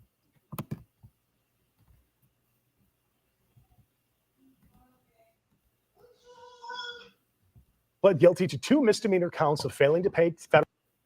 Like that. Run it back. We're going to get all this work. After a 5-year investigation, President Biden's son Hunter has cut a deal with the Justice Department. He has pled guilty to 2 misdemeanor counts of failing to pay federal taxes in 2017 and 2018 and has agreed to probation. The deal will allow him to possibly avoid prosecution and jail time on a separate gun charge.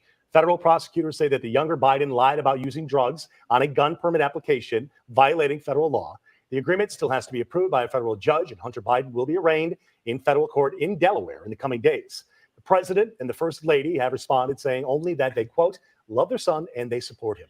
Joining us now to break it all down is our political analyst, Paul Liston. Hi, guys. Hi, Paul. And my initial question is, a cynic might say, these are just orchestrated to placate some of the critics out there, and there's much more serious stuff going on that he has not been held accountable for. Well, first of all, the DOJ doesn't work that way. They don't sit there and sort of play the politics, not in the DOJ. But having said that, there's something interesting here, which is the only reason Hunter Biden would have agreed to a deal of any kind on these charges would be if the DOJ says, okay, we're wrapping up. This is it. Which means, wait a minute, anything else you were talking about with money and China and all that kind of stuff, they're not going to do anything. But there is a line in the report. Whoa, you want to comment on that right there? What this guy saying? How they're not going to do anything on any other, basic crime that he's committed, and they're going to bypass all of that. Y'all can go ahead and touch on that. That was too much to smooth over. I'm white and I say so. White boy. I'm white and I say so. Because like I said, y'all are not going to go after him for all those public drug usages that he has. And I'm talking about, we ain't talking about no weed. Like this guy was doing, that booger sugar. Yeah. Like literally in the public eye, like where people could see it. And he had no shame in doing it. None. And even though this is not a crime, it should be, because this guy broke like some of the most ultimate bro code ever that makes him even more trash. The fact that you slept with your dead brother's widow. Yep. When he was sick. At that point, like this guy is ultimate trash. Yes, your sir. brother was literally on his deathbed and you laid around with his soon-to-be widow. Like it was nothing. Well, Joe Biden raising them up, ain't he? Yes, Joe Biden sir. raising some standards. They took all that money from Ukraine and put it in the daddy account. And then now here we are. People exposed it. You silenced them. Now 3 years later, it was all true. I bet you the only time Hunter Biden was probably in close proximity to black people was to go get his stuff. That was. You remember he was doing that email exchange with his black lawyer, and he was like, "Yeah, you my nigga." I think I remember that. Ain't it funny how? I'm gonna run back just a little bit what this guy was saying real quick, so we can cap that up. Is the only reason Hunter Biden would have agreed to a deal of any kind on these charges would be if the DOJ said, okay, we're wrapping up. This is it. Which means, wait a minute, anything else you were talking about with money and China and all that kind of stuff, they're not going to do anything. But there is a line in the report today that says the investigation continues. Now, whether that means continues until it's entered into court, because that will happen maybe next week or so, or whether it means they're still looking at laptops and other kinds of stuff, we actually don't know. It doesn't make a lot of sense because he wouldn't agree to anything if that was going to continue. Right. So why plead now if there's an ongoing investigation? I mean, the investigation's been going on for years. Well, that's right. And look, it's not only him. Remember, it's Joe Biden's brother is part of the money thing. So maybe they're still looking at him too. I mean, the point is, everybody on television speculates about what all this means. I try and speak to things just as a lawyer, what's legal here, which I think we can do. But everything else, it's political, right? I mean, you're going to hear from Republicans tonight. It's a hand slap, but nobody else would have gotten off this easily. But the bottom line is, these days, what's called the diversion, pretrial diversion, which is what lets Hunter do some things to get out of the gun charge. Those are the kind of things that are much more common today for all people. So if this were something that happened with Joe Smith, might Joe Smith get this same deal? And given what Hunter's pleading guilty to, the odds are probably yes. Oh, bullshit. Go ahead, y'all. Bullshit. Go ahead. They're trying to clean this up now because come this summer, Biden's going to have to start making his case to be president. So they're trying to bury it quickly. Because he's going to have to start probably maybe a week before Congress goes on break. He probably like, this couldn't have come at a worse time. As if anybody's going to forget it. It's out there in the ether. They're going to continue to bring this up. Right. And like I said, Kid Gravity, you're going to have your work cut out for you for the next 2 years, basically. Bruh, that first debate with the GOP, I'm leaving work early. I don't care. I just said I want a moderator up there to ask every last one of them to define woke. I'm going to be lying, sitting right there like this, watching them all give these wrong answers and be like, okay. Because I talked about Nikki Haley and Rhonda Snowflake and Donald Trump today, and when I was saying how the word woke has become a joke, and like when you see all the stuff that fool DeSantis said that woke is cultural Marxism, and then I looked up what that was, and I was like, oh my god, it gets even worse. Like, look at where the word started and look at where it's at now, and like I said, they all have their own quote unquote definitions of the word that has completely lost its meaning. Like I said, that word got more variants than Cain the Conqueror. Come on, Florida. This was your gaff, bruh. But you know what? This right here, family. That right there. Look at the screen right here. This shows you again. Hunter Biden to plead guilty to federal tax and gun crime charges. Rapper Kodak Black gets over 3 years in prison for a weapons case. And if I'm not mistaken, Lil Boosie just got arrested for guns. Right, but here's the thing. He didn't even get a gun crime charge. They dropped it. Facts. True story. And I don't remember what happened with T.I. a few years ago. Yep. And also remember what it was somebody else. John Morant. Oh, man. He just got 25 game suspension. Yep, from Adam Silver. Another person who looks very alien-like. And he's saying that the one on Instagram wasn't even a real gun. He said it was a toy gun. Yeah, it was a toy gun. But y'all know in the dominant society, it don't fucking matter. Yeah, they said, "Oh, Ja, you thought you was going to play? You thought you was going to play? You know, this like the first couple of games in this season. Nah, when this season starts, you're out for the first 25 games." I said, "Do you know how long of a suspension that is when you have like one, maybe 2 games per week? That's a long suspension. He might not be back till Christmas." That's a long suspension. But do you remember the white boy that said that anti-Semitic thing on his live stream? Miles Leonard. Yeah, Miles Leonard.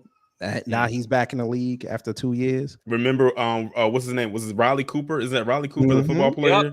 When he said the N-word? Yeah. Yep. And of course, we all know Ben Roethlisberger. And Stephen A. said, I don't think he racist. Well, then again, Stephen A. for Asshole Smith was out there defending Jerry Jones with that picture. Facts. Said he loved him. Oh, Dana White. Can't leave Dana White out. Dana White. And Conor McGregor.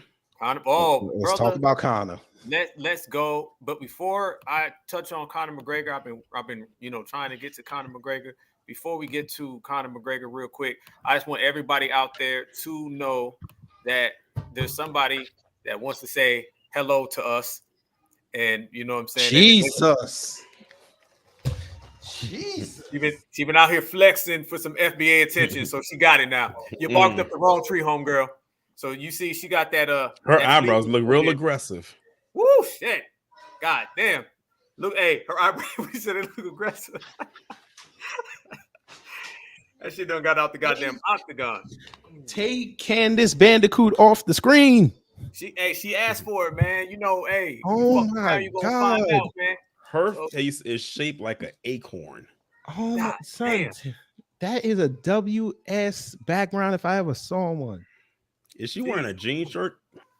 What is that? No, that look like one of them blankets. Her jammies. No, that looked like a blanket that she cut up. I don't know. That motherfucker wrinkled as fuck, though. She need to put that motherfucker in the dryer, ironing board. God damn. I never forget. Y'all remember this was many years ago. They had came out with something. I forgot what it was called. It was like a snuggles type of thing that people could wear. It was like one big fleece that people would wear around the house. Oh to keep them yeah. warm. What was that called? I forgot the name of it, but that the commercial was so funny because they had a bunch of off-rhythm white people in there raising the roof. I'm like, what in the world am I watching? And I'm like, wait a minute, no, they didn't. I'm like, raising the roof been out of style for how many years since I saw it? Man. It was so funny, but it was so cringe to look at. You mean something like that? Hold on. You mean something like this here? You talking about something like this? Go ahead, Alpha. No, you didn't. No, you didn't. No, you didn't. Something like that. It looks sort of like that. It just didn't have the hood on it or anything like that. It didn't have like a hood.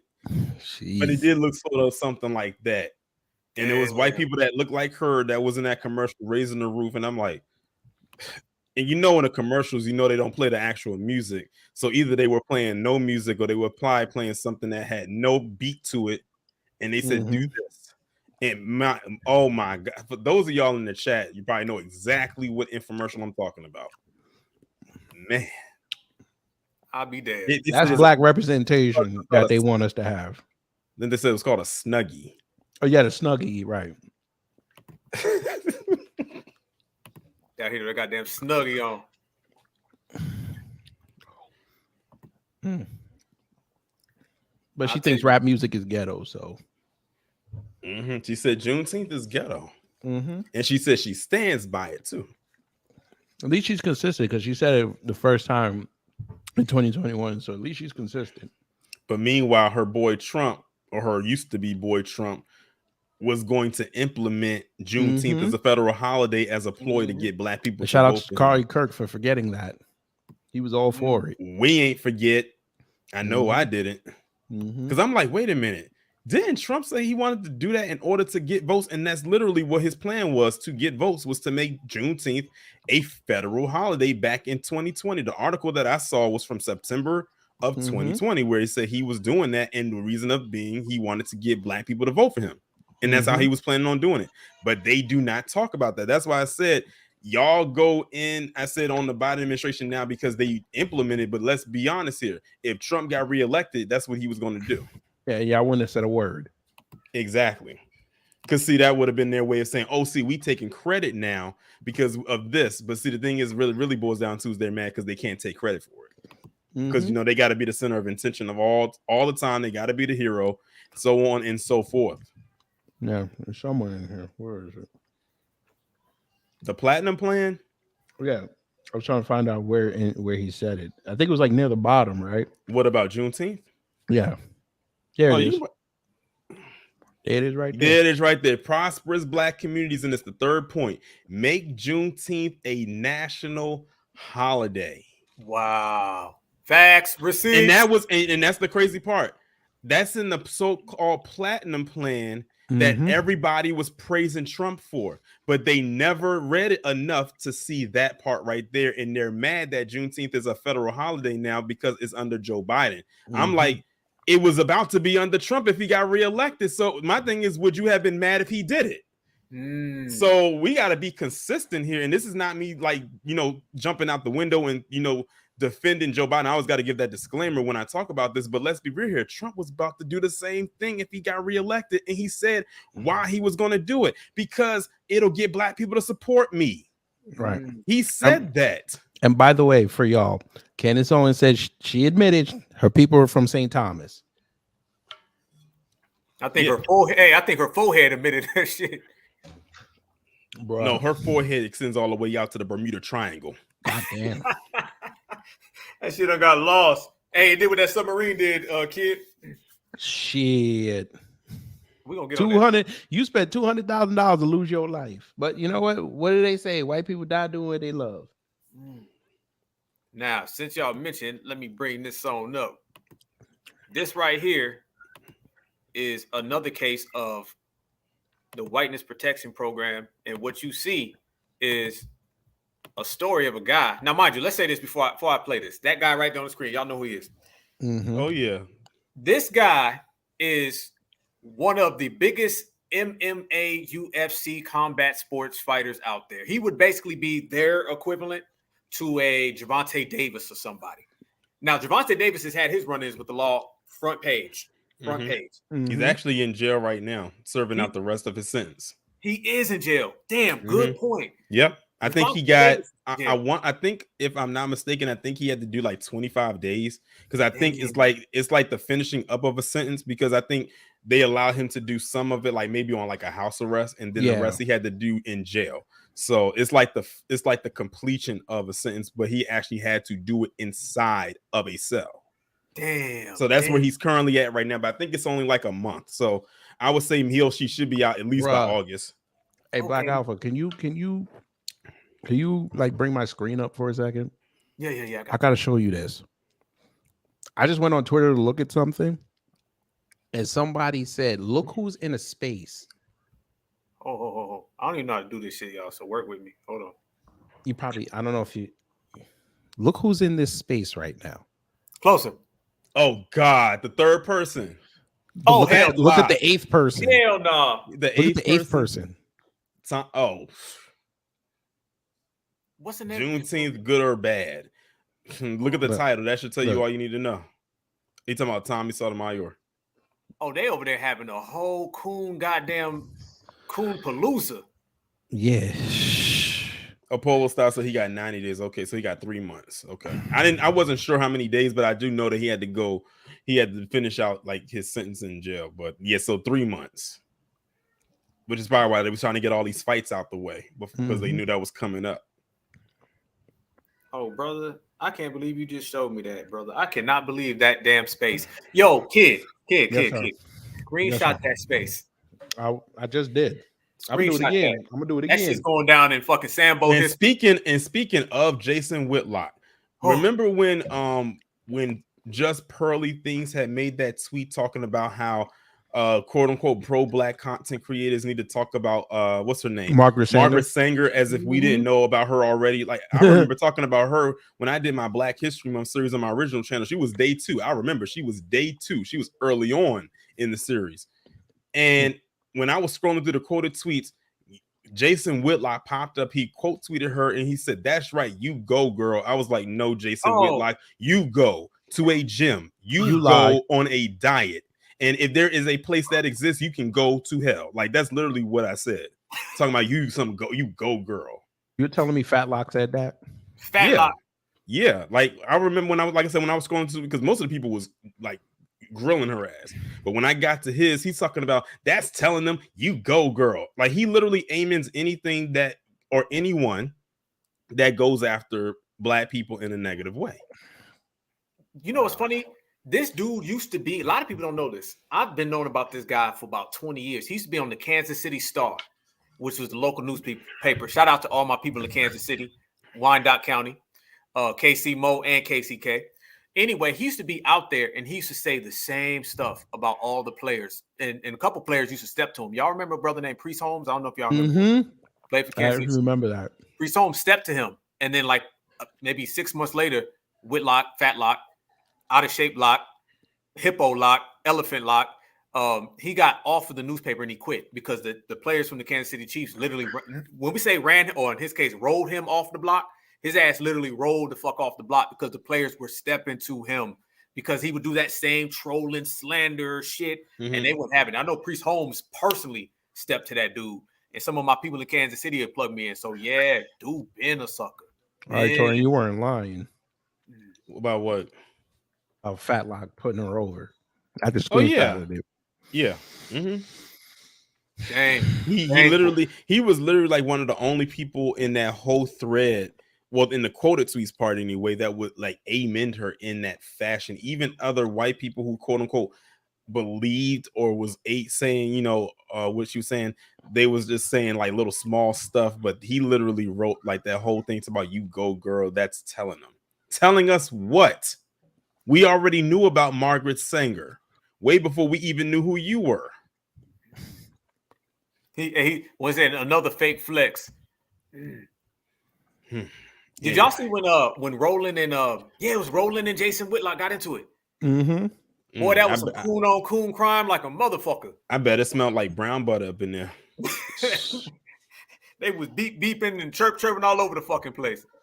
Here we go. Conor McGregor right here. This is Conor McGregor's coverage. And I want everybody to notice some of the soft language they use.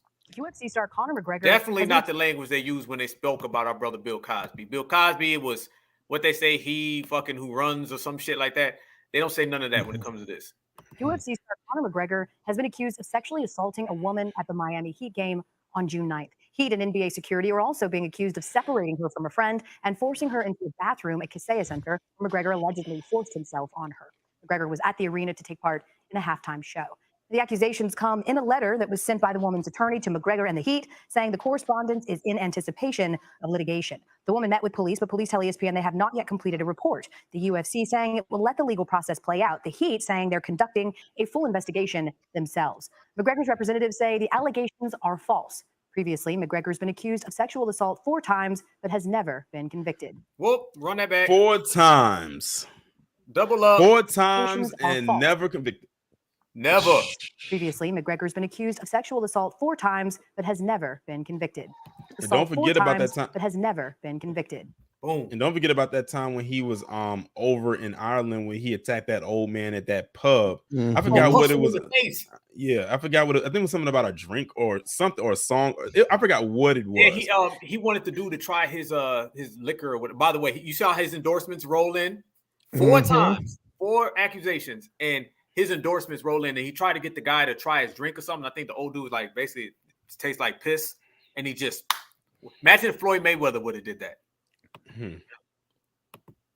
Now, speaking of Conor McGregor, look how his boss, who by the way has a couple charges on him against, or accusations on him against Dana White. Watch how the guy in the audience, this guy in the audience is going to question Conor McGregor, and watch how Dana White swoops in and saves him. Hey, a couple quick questions for Conor about your legal issues. Real quick, Conor, what can you tell us? Yeah, we're here to talk about a fight. Hold on. Yeah, the people started booing him. Why they booing? Out. He didn't even get it. Look, we talk about the W protection program. Look how that guy didn't even get the full question out, and all of them got on code, and they started providing protection for their fellow W. Yeah, a couple more questions for Conor about your legal issues. Real quick, Conor, what can you tell us? Yeah, we're here to talk about a fight. Nothing he does outside of fighting. Why do everybody keep going there? The rest of the week is fight questions, I promise. Oh, wait a minute. His opponent is sticking up for him. Look, Conor's not saying nothing. Watch I think that dude's name is Cowboy, obviously. Cowboy, yeah. Cowboy is the first person to grab the mic and stick up for his opponent. The goddamn question wasn't even asked to him. And then the whole goddamn audience got on code and protected him. And then his fucking opponent got on. It's like, for instance, Crawford and Spencer about the fight. Imagine if somebody questioned Spence about something and nobody said shit, and the first person to say something would have been Crawford. And notice behind this guy, look at all them W's back there. You got he the only black guy that who had the nerve to ask that question, which is probably another reason why they got upset. They probably like we ain't inviting him to the next, the next press junket. Make sure he ain't that guy right get there. The mic. You ain't getting another. You're not getting another pass. As a matter of fact, I wouldn't be surprised if they escorted him up out of there after he asked that question. Or Dana rolled up on him like, listen, don't ever do that again. Hey, they snatched his motherfucking credentials quick. But you know what how I would have phrased it too. If they want me, I would have been the one that would have got the quick jab in there, and I'm like, okay, fine. If I can't ask, Conor McGregor about this question, Dana, I'll switch it to you. So, Dana, how is your legal stuff going on with you and your wife? Ooh. He probably would have leaped over that podium. Ooh. And, hey, watch Dana start caping for him too. We're here to talk about a fight. Nothing he does outside of fighting. Why do everybody keep going there? The rest of the week is fight questions, I promise. Why does everybody ask? He answered these questions. Yeah. He answered these questions. Can you tell us anything specifically about the status of the sexual assault allegations in Ireland? At least he's consistent. He's persistent. Were you guys concerned that might imperil this fight? Was I? Either of you? No. Damn. At least he was persistent. He wanted to get his question out. Damn. That motherfucker. Because guess what? You know what? I'm glad he did that, because if that was us, they would have been doing that. They would have did that, and it would have probably had nothing to do with the subject matter at hand, but they would have thrown that out there. That's why I was so mad when Kobe and his daughter and those people died in that helicopter crash, and you had them white feminists. The first thing they want to talk about is something that happened years ago that he was cleared of. Mm-hmm. I will never forget how tacky they were for doing that. Wasn't that Gail King or whatever? Yeah, she tried it with Lisa Leslie, and Lisa was all cold. And then everybody came at Gail, and then Oprah had to go on CBS talking about Gail's crying. She's talking because she said her friend is not well. We was like, okay, we don't care. And in that same month, Oprah got tripped over air. And people was, and I think that was around the time of the whole Leaving Neverland thing. So a lot of people said the spirit of Michael Jackson tripped her up. I'll never get that. Hey, she got that coon karma. But I got something for you. You know how everybody's gonna pander to us next year, right? Oh, it's coming. Yeah, I think they're starting to do that now, slowly but surely. But somebody on the Democrat side said, I gotta get in on this. So Alpha, if you can. Yes, indeed. Yes, indeed. Yes, indeed. The underdog presidential candidate RFK Jr. and his pledge to Black America. Robert F. Kennedy Jr., another Kennedy. What did he say? He spoke to Black Press of America, which ain't us. Okay.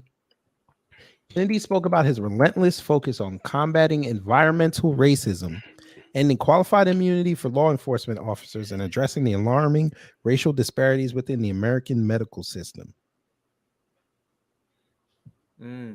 Sounds like he got the boule on his side. But okay. Black Americans are going to be a principal priority for me, particularly in ending that fear of dangerous interaction with law enforcement, Kennedy asserted. He also pledged to move to end qualified immunity, which protects police officers from personal liability in the event of a lawsuit. Yeah, we'll see how far you're going to get with that. There was no incentive for individuals to change bad behavior, Kennedy remarked. We need systemic changes. We need to remove qualified immunity, which would make it necessary for an individual to consider his liability with every interaction. Every good economic system should incentivize,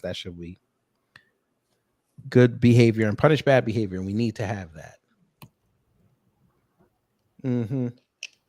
What y'all think about that? First off, I cannot stand the term disparity. I hate that goddamn term. Disparity is nothing more than supremacy in a nice fucking way. And RFK, he's doing the whole Gavin Newsom, and I spoke about this before on one of my shows. I said we got to be careful of these new JFK style. You got to understand, they sent to us the Obamas and the Kamalas, the supremacists and blackface. We rejected that. We understood that these people are just working for the dominant society. So now they're saying, okay, we sent you the Joe Biden. He's 337 years old. That don't work. We sent you Barack Obama. Y'all clearly aren't going for the Democrat and blackface. Let's go back and do what I always call recycled racism. Let's send them the cool white guy. Let's send them in the guy who could say, I was down with y'all, the damn near the yo. Okay. And this is what Gavin Newsom is. And this is what RFK Jr. is. Well, yeah, basically. These are the same type of people where they're going to try to now manipulate us from the aspect of this is the cool guy you want to bring to the barbecue. We all know Joe Biden would have to get on his hover round, and he'd probably fall out of that because this motherfucker falls standing up. So if he can't make it up Air Force One and he's falling, you know he can't come to the goddamn barbecue. So they said, let's get somebody who actually has usage of their legs. Gavin Newsom, RFK. And I'm not surprised that both of them, their number one priority is to focus on and isolate the black vote. So you got to look at that from the aspect. Are they trying to focus in on the black vote because they give a shit? We know that answer. Hell to the no. Nope. The only thing left is that they're doing it so they can try to con us, trick us, and manipulate us. And that is exactly what RFK is and Gavin Newsom. And they're running these two guys simultaneous at the same time. They're no longer going to hit us with the cool Barack Obama 1.0. Now they're going to try to hit us with the JFK down with y'all civil rights hero, the John Horst type shit. And, really reject that. he's hanging off of the quote unquote success of his family's name. Oh yeah. Let's just be real here, because they always talk about the history, you know, with JFK and black people, even Bobby Kennedy and black people. Like he's trying to hang off of that. Don't forget about Ted. Another Kennedy. So like I said, he's trying to hang off of that name. In my honest opinion, he feels like, oh, my last name is Kennedy. You know, that name holds a lot of weight in the political realm, even on a global scale. So I should be a shoo-in. Keep thinking that if you want to. He wants to run the CDC. That's what it is. This is all an audition, especially since he can't debate Biden. So 43 suspected mistresses found in RFK Jr.'s phone. God damn. 43. My goodness. And he got them all over the world. You about as slick and scandalous as your relative. Goddamn. Goddamn. Apple don't fall too far from the tree. Because it's no surprise, you know, JFK used to I'm gonna leave that one alone. Marilyn Monroe.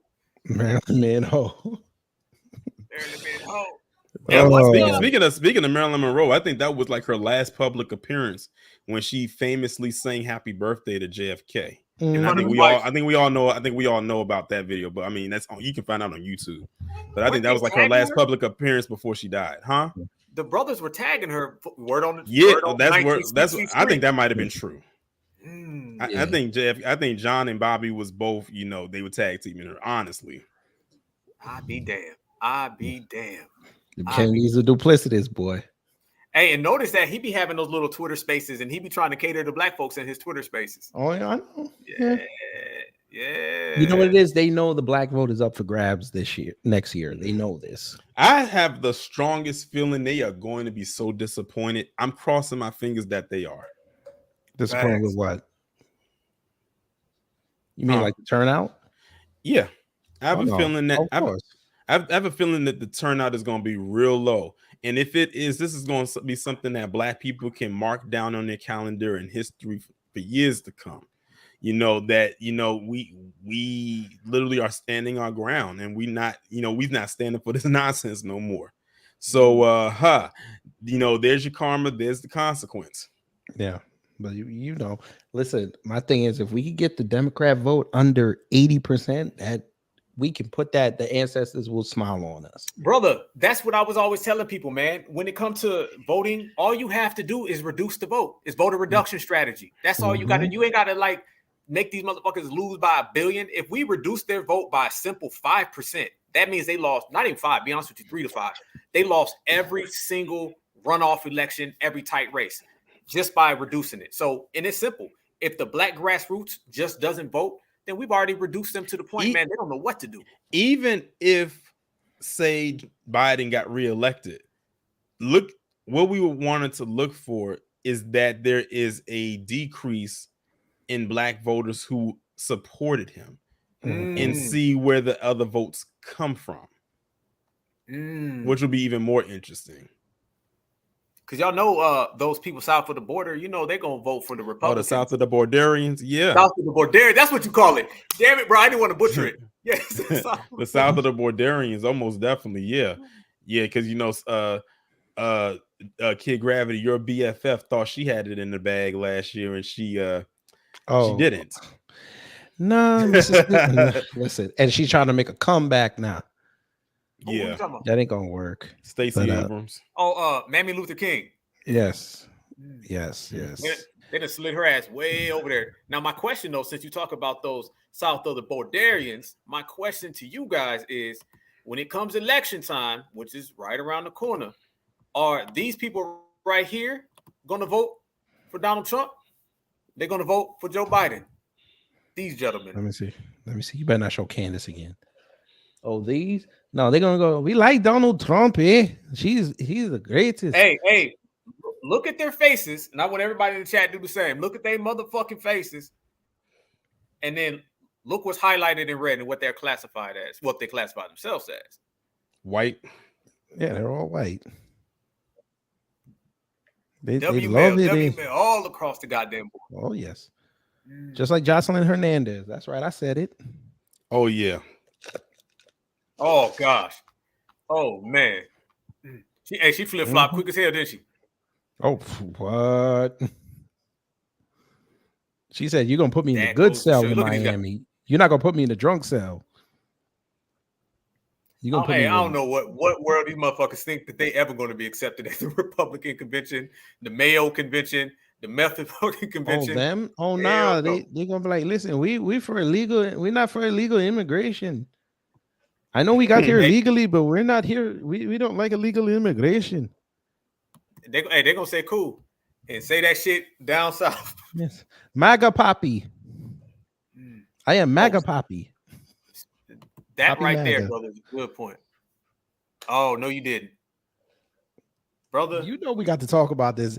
Family, Let I it don't know go, if y'all bro. know this, but there's an epidemic. Thing We know this happens. Oh but God. we know this happens, but now it's being publicized.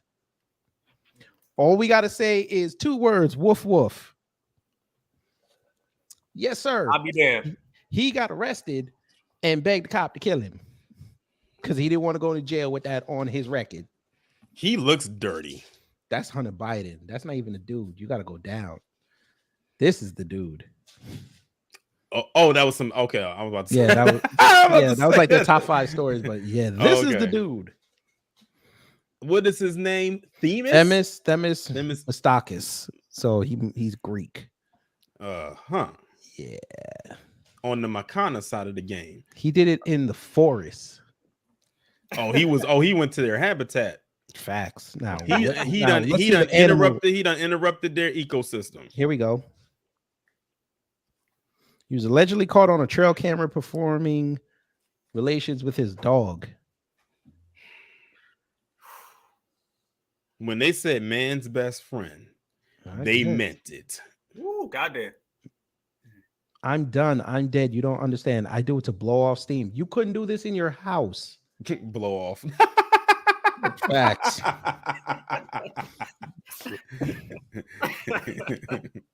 What an interesting choice of Andre words. Dotson would have a field day with this. Hide your kids, hide your pups. Man. Boy. That's crazy. And I remember it was a story that came out a few years ago. It was overseas where it was a group of the usual suspects who literally were having like this orgy, these orgy bestiality parties overseas. Think of Herogasm from The Boys. That's what was going on over there. And I could not believe when every word that I read of how disturbed that had to be one of the most disturbing stories I have ever read in my life, to the point where I almost didn't upload it on my channel because it was that. I think I had to age restrict it because it was that graphic. Damn. It was oh my God, it was real creepy. Y'all see how much these 3 men got? 14. What is going on in Pennsylvania? That's what I gotta know. And that's with 3 men. 1,400 counts. So you got to think that's 1,400 different animals. Hell to the no. And that's why Pennsylvania again. This is why it's so much disease. That's where that's how these kind of diseases be spreading like that. Look at this. There's videos, and they got the nerve to talk about us. Why would you upload the video? I have no words. I figured you wouldn't. Did you hear about the one in Europe? The one? No, they they actually showed the pictures, but these people are having like dog kissing contests. I saw one. I think I saw one overseas where this woman married her dog. And I think that was overseas too. She married. I said the pickings must be very slim if you have been reduced to marrying your dog. And they literally had the ceremony on television. Like, it was the weirdest thing. That's them. Then you have the damn ceremony. Jeez.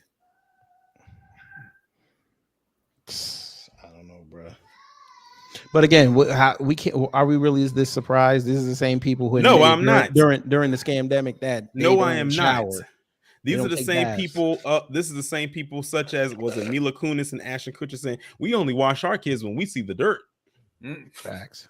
Or that chick she said that that we only wash our kids when we see the dirt. She said she only showers twice a month.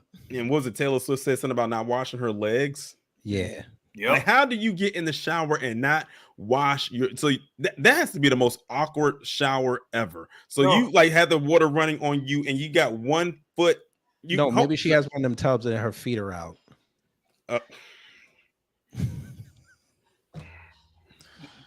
I don't know, bro.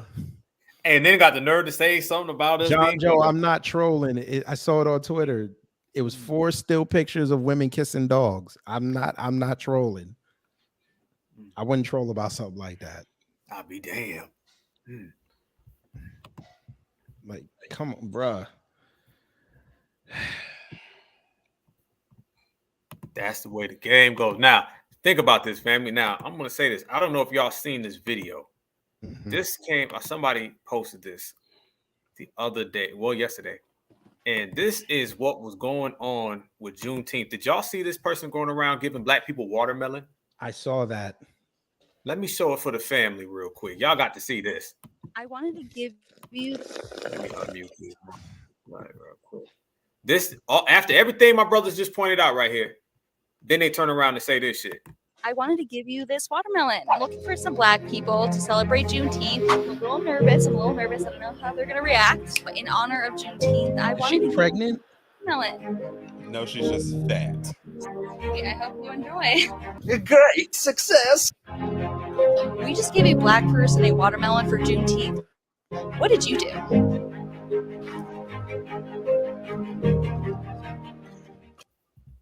Hey, look at why did you do that to Jason Tatum? The guy's like, is he so confused? Like, he like, what?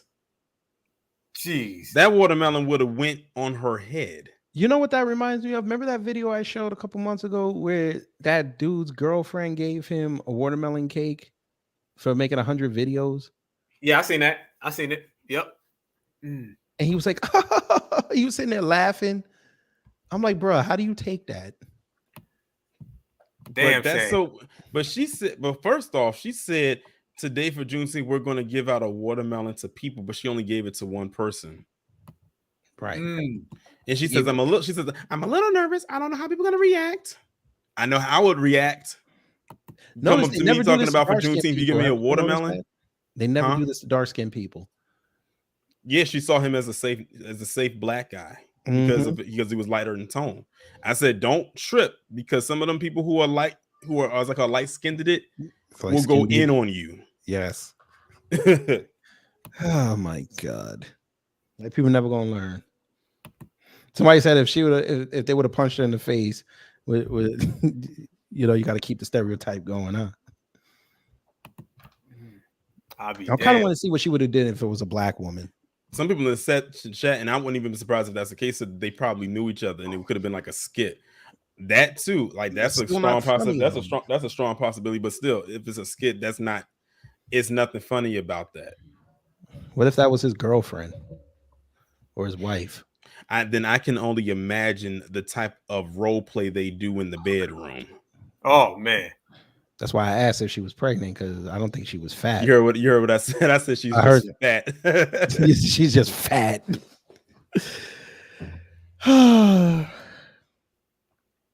For those again who think there's no white supremacy, please watch this show again. Was a well-maintained, well thought out, well goddamn scripted. Matter of fact, did you guys catch this video as well? Because a lot of shit come across the timeline, and we got to be on it, on what it is and what it ain't. This came across my timeline, and I think the brothers and sisters in the family seen this. I know I did post this the other day. This guy, they bold, man. They out here bold. This was in this is in Baltimore. Oh, I see it. Towson Wine and Spirits. I know what Towson. Oh, that, yeah, I did see that. Yeah. Don't shop at Look it up. Now, mind you, he's calling this guy sir, and watch what this guy calls him. Hey, yo, do not shop in this racist ass spot right here. Don't shop there. Don't shop at him. He's a racist. This dude right here is a racist. Don't shop here. Racist ass. Every time I come in, he has an attitude. And he's racist. Don't shop here. I wasn't even going in. Fuck you, nigga. See him? Got that? You see him? Yep, I got that. I got that. Thank you. That's what I needed, sir. Thank you. Bro, you're doing too much talking. I wouldn't even gone into the store. Facts. Thank you. Hell no. Oh my God. He's sitting there playing with the dude. Now, mind you, sir. After he just called you the N-word, sir would have been the last thing I would have responded with. Man. I'm not going to say on here what I would have said, but in the moment, if it came down to it, I know what I would have said. And it wouldn't have been sir. Now, that's how black people get treated in the store. Watch this right here on how this guy gets treated pretty fair when you start dealing with the dominant society and how they treat each other. Watch what this guy does and watch people just look at the guy behind. Okay, look at the guy right there bending down. And then look at the guy behind him in the green. Watch what this guy does. And nobody says a thing.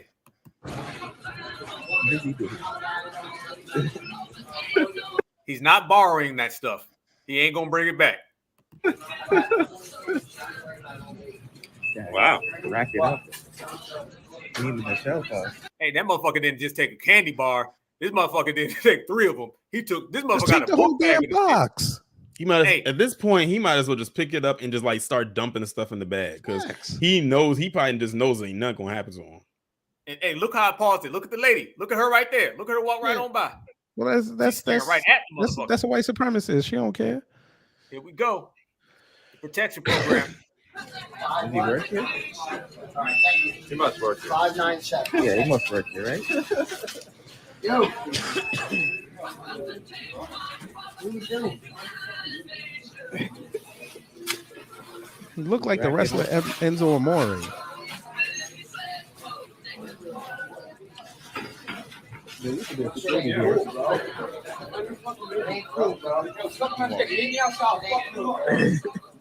Word and told him to suck his you know what and walked out the door. I'll be there. And they did not tackle him. They didn't, put him in get a him from behind. chokehold. Daniel Penny, He didn't get him from behind. Nope. No one got him. Where's the so-called hero? Where you at? They ain't shoot him in the back.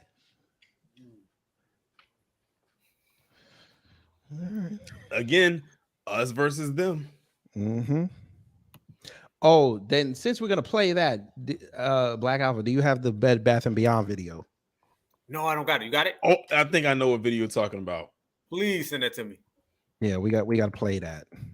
Is that the one where it was like a string of them just like running out the store? No, not that. Okay, I thought it was that one. Man, that was crazy. Like there was a string of them just running out the store with a bunch of stuff, and they talk about us stealing. Okay.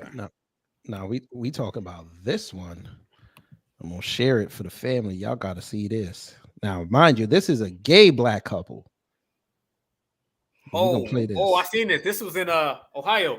Yeah, Toledo. Someone called us. They thought maybe we were shoplifting or something. I saw just a piece of this video. I didn't see the whole thing. It was a store. Yes. So do you know it was? I mean, it would have been one of your employees. What would you like me? What do you need help with? I like to understand why they were called. Right, that's very simple. Why were the police called with the 3 black people thinking that we were shoplifting? I paid $600 for my thing, so obviously I didn't shoplift. I want to understand why you thought I was shoplifting. You didn't place the call, but one of the employees did. I'd like to know why. All right. I mean, I thought that's the standard, right? I'm not being hostile or anything. Because he asked the woman to be paid. I don't care. I mean, if there's for big purchase items, that type of thing, there's usually a question. We just want to make sure. Okay, usually a question. I can understand that, but police being called, I can understand that. Right? You also usually a question, so maybe the store will ask a question, or maybe you all follow me. Maybe you follow me around. Sure, Rachel, but can you come to the front? But that's not what happened. The police were called with potential shoplifting, which means that we call the police all the time. They have our backs.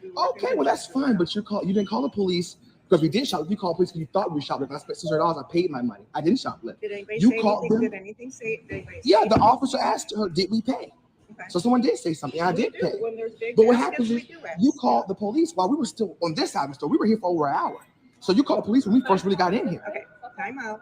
I No, we're not understand. gonna time out. She's coming up. I hear what you're Okay, saying. sure. Come on. They want to know why the police were called, and they want to talk to the person who did it, and they want to know why they were basically what you're. Yeah, while we were profiled, exactly. Oh, I thought You called? it's my right. It's your right to do what? Oh yeah, you hear right. So your right to do what? It's my right to call. Because you thought the 3 black people were shoplifting. Why? You called the police. You said we have a potential shoplifter. So you did say that. No, I'm reporting to you. Y'all saw that, right? Oh, hey, notice backup came, and what is she? You talking about how she stood behind the police? You saw how she moved to police, right? Yes, the protection program. That's her. Look how he's surrounded. 2 Karens, and you know what else? Well, I think that was his sister. The guy that's talking, that's his sister. But still, you see how when he started asking questions, she moved right over the police.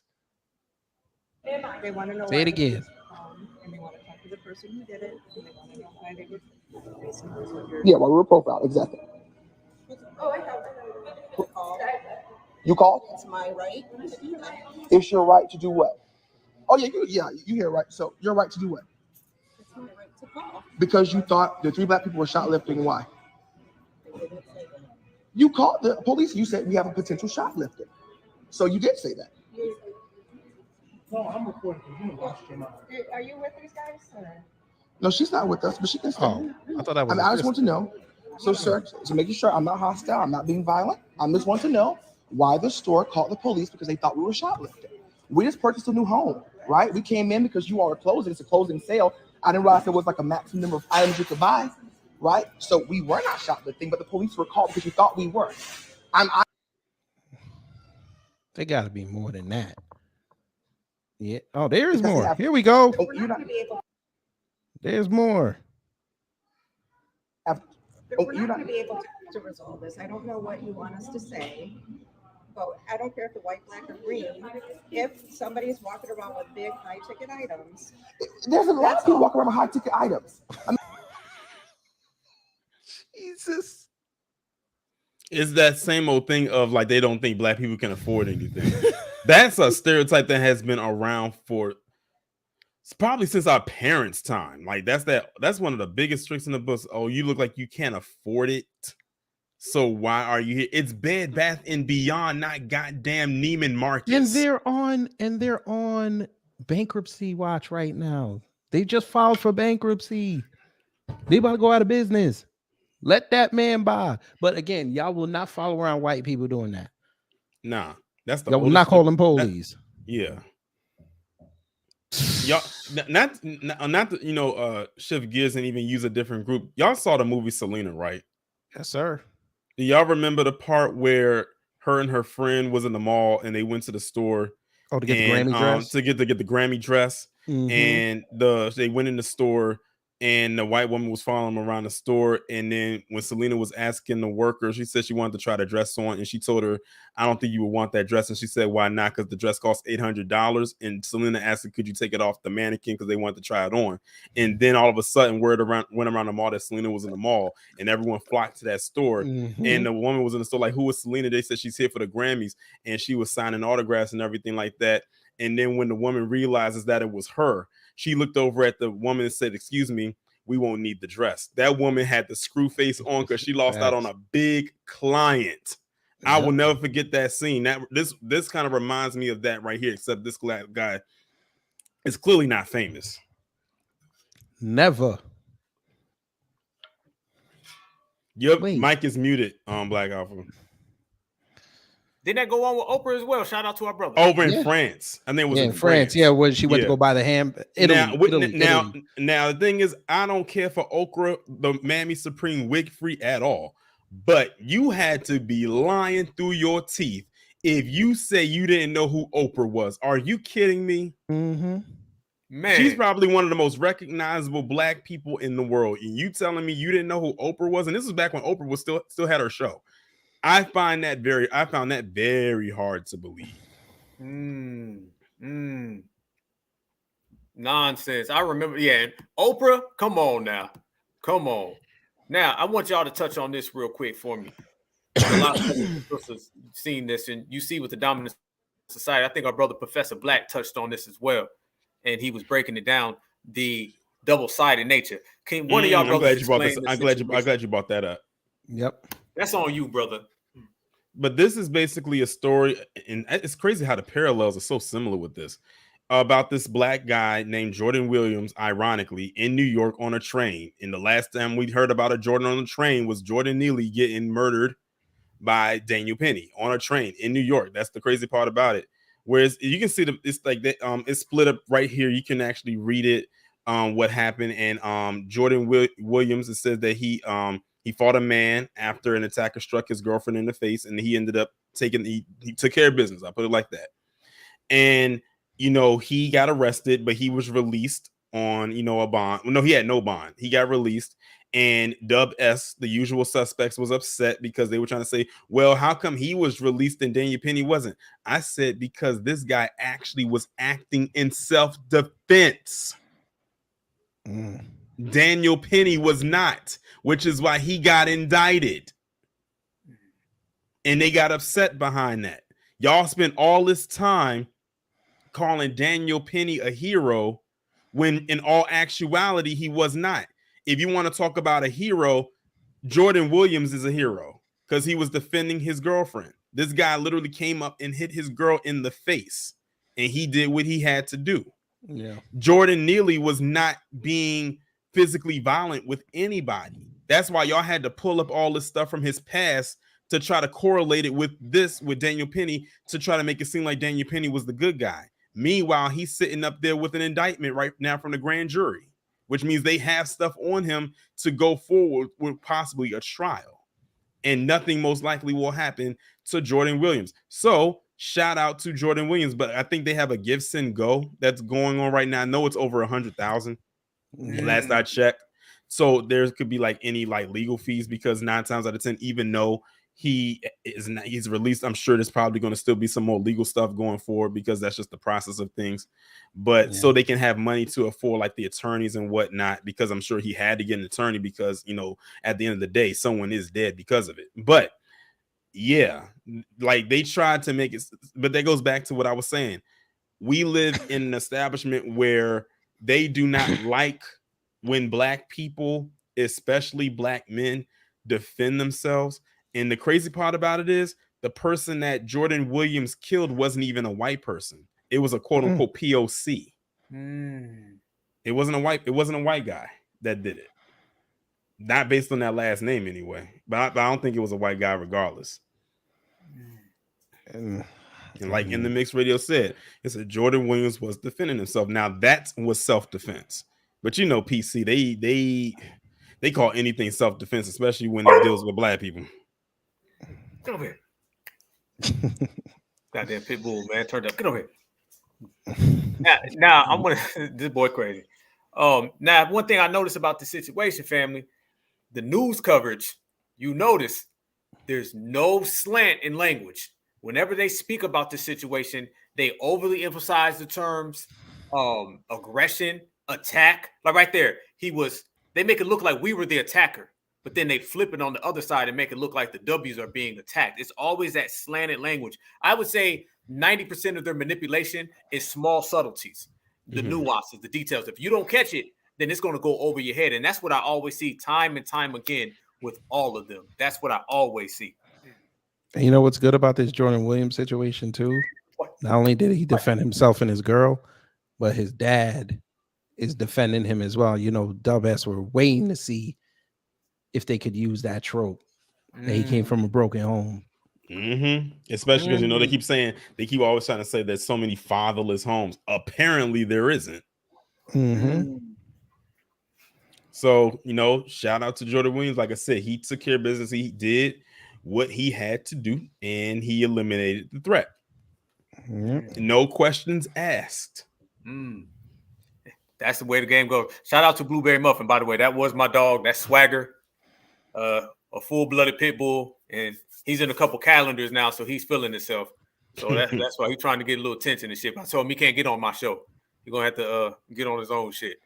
One thing else I want to point out to you, brothers, if I could pull this up, it's another double-sided affair. It's another double-sided affair. And I know Kid definitely knows what this is all about. I want to make sure everybody sees this right here. This is another situation of more off. You guys want to talk about the most off-coded, bottom-feeding bum type of person right here. This individual right here is about as bad as it gets. Kid Gravity knows what I'm talking about. I'm sitting here thinking he's talking about somebody, about to bring up somebody else, and it's her again. It's late. I gotta go. I want y'all to see that Fleedman forehead. You know what I'm saying? Her forehead got here about 4 hours early. Her hairline got here about 5 hours late. You know what I'm saying? So that's what it is. Candace, you asked for it. That's what happens when you talk about certified black society. We don't give up. Matter of fact, if anybody in the chat, y'all got something to say about her forehead or anything, y'all go ahead and post it, because I'm going to go ahead and put it on the big screen. But this is what happens when you go out your way to talk down on foundations. You got to get that word. You asked for it. We only giving you what you want. That's just what it is. And for context, this is a still shot from the live stream where she sat and gave Derek Chauvin a pass for killing George Floyd. Oh, she really got to get it then. Oh, she really. Yeah. But she took it down. Of course she did. Yeah, because they went. People got at her. As they should. This woman is the ultimate form of disrespectful. Remember when Chauvin got convicted, she went on a tirade on Twitter. Yep. Saying how this was an injustice. And remember, that's when she went and decided to do that whole so-called mockumentary about it. Like, okay, you ain't winning no awards behind that. Muffin. Thank you for reminding me. You saw that, right? Hey, Black Alpha, I meant to send this to you. I want to see what you got on this here. What you got? Have you ever heard of Johnny Somali? The name sounds familiar. That tether that's over there in Japan messing with Japanese folk. Didn't he get kicked out or something like that? No, he got hands put on him. The Japanese said enough. First, he got caught. He got caught by a Korean dude on the train and told him about himself. And then he was on the street live streaming. I can't play here because I don't want Black Alpha to get messed up. But somebody caught him from behind and put hands on him. You might want to add that to one of your future Alpha casts. Oh, I got you. Oh, yeah. We're gonna roast that one all up. I'm glad you told me that, brother. Y'all look out for that. I'm gonna put that in the back channel. I'm gonna put the link there for you. You get some of his history. Damn, but y'all, boy, they is roasting her in the chat. Boy, she be in here crying if she read this. Yeah, she's. She ain't gonna come over here. Oh, definitely not. That's why she can only do what she does online, because she feels that's the place where she cannot get touched. But the thing is, sometimes feels like she gets a little bit of courage when she decides to finally step outside. But then they realize and put her in a place, and she's like, "Nope, I gotta go back inside." I gotta go back inside. She's still traumatized over that airport incident. I think she's still traumatized when they was going in on her about her children. Oh, she posted only one picture, and they went in on her, and it wasn't even us. Notice that, right? That like it wasn't us. And ever since then, she never posted another picture of her children. Ever since then, she never did it. Damn. And that was her first child. That was her first child, not the second child. And all she did was put nice family photo. They went off on her, boy. Hey, it ain't our fault she's raising BS, baby supremacists. That's on her. Yeah. Wouldn't that be something if her children turn on her? Oh man. Forehead the shape of Texas. You know what? Damn. Goddamn. You saying that's a Juneteenth head? Juneteenth forehead? Look at it. Hey, the universe working mysterious ways. She talking about Juneteenth is ghetto, and her forehead looks like goddamn Galveston. So, her head is shaped like a Yule log. Damn. Not even the Dallas-Fort Worth Metroplex? Nah. About 5 of them. Damn. Salute to you, Cynthia Newman. Salute to you. She got that Virgin Island. She got that Virgin Island hairline, boy. Look, I think she secretly wanted to be from the British side. I think that's what it is. God damn, that shit. How you gonna be vertical and horizontal at the same goddamn time? What the fuck is that? Jeez, oh goodness. Well, man, all things considered, if she wasn't in America, she'd be selling rum punch on a beach. I'm gonna take this whole segment right here and I'm gonna chop it up and I'm just gonna slide all the comments right here. And I'm gonna go ahead and I'm gonna DM this to her, y'all. I'm gonna DM because y'all roasting her right now. She might end up blocking you. Listen. That would be a badge of honor. Like I said, I can't even get any. I can't get no tweets from her because I blocked her. So if people send me anything about her, that's how I retrieve it because I have blocked her. She'd be a perfect model for a She was one of the first people I blocked on Twitter. She looked like an alien with a wig on. God, the Tether Tanya dog coming this Christmas. I'll be damn. Oh, ho, boy, y'all is roasting her. God damn. Why y'all trying to say she looked like Roger from American Dad? Y'all wrong for that. Oh, man, I swear I got the funniest chat, man. Oh, y'all be having me rolling. All right, man. It's been good chopping it up with y'all boys, man, because y'all know we can go another. Hold on. Maxwell, I got you, brother. Damn. She looked like a used Q-tip. Jesus. Somebody throw her ass. Why she look like that Viola Davis clip from that Michelle Obama show? Damn. Oh no, you didn't. Bro. That's the stunt double, brother. Bro. Damn. Hold on.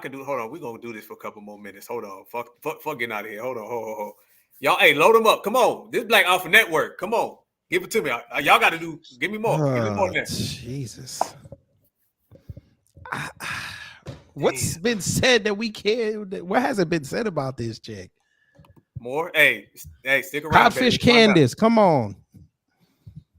Oh, no, you didn't. Hold on. Like no, you didn't. The chat wrote something like Mike. Oh, yes.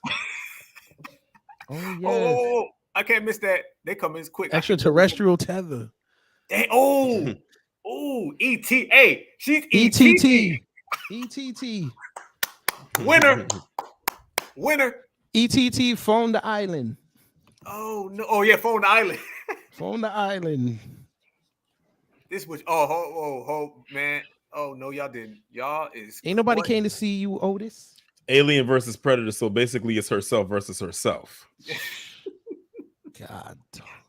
Both sides of the mirror. So this is us two right here. Landis, yes, that's it.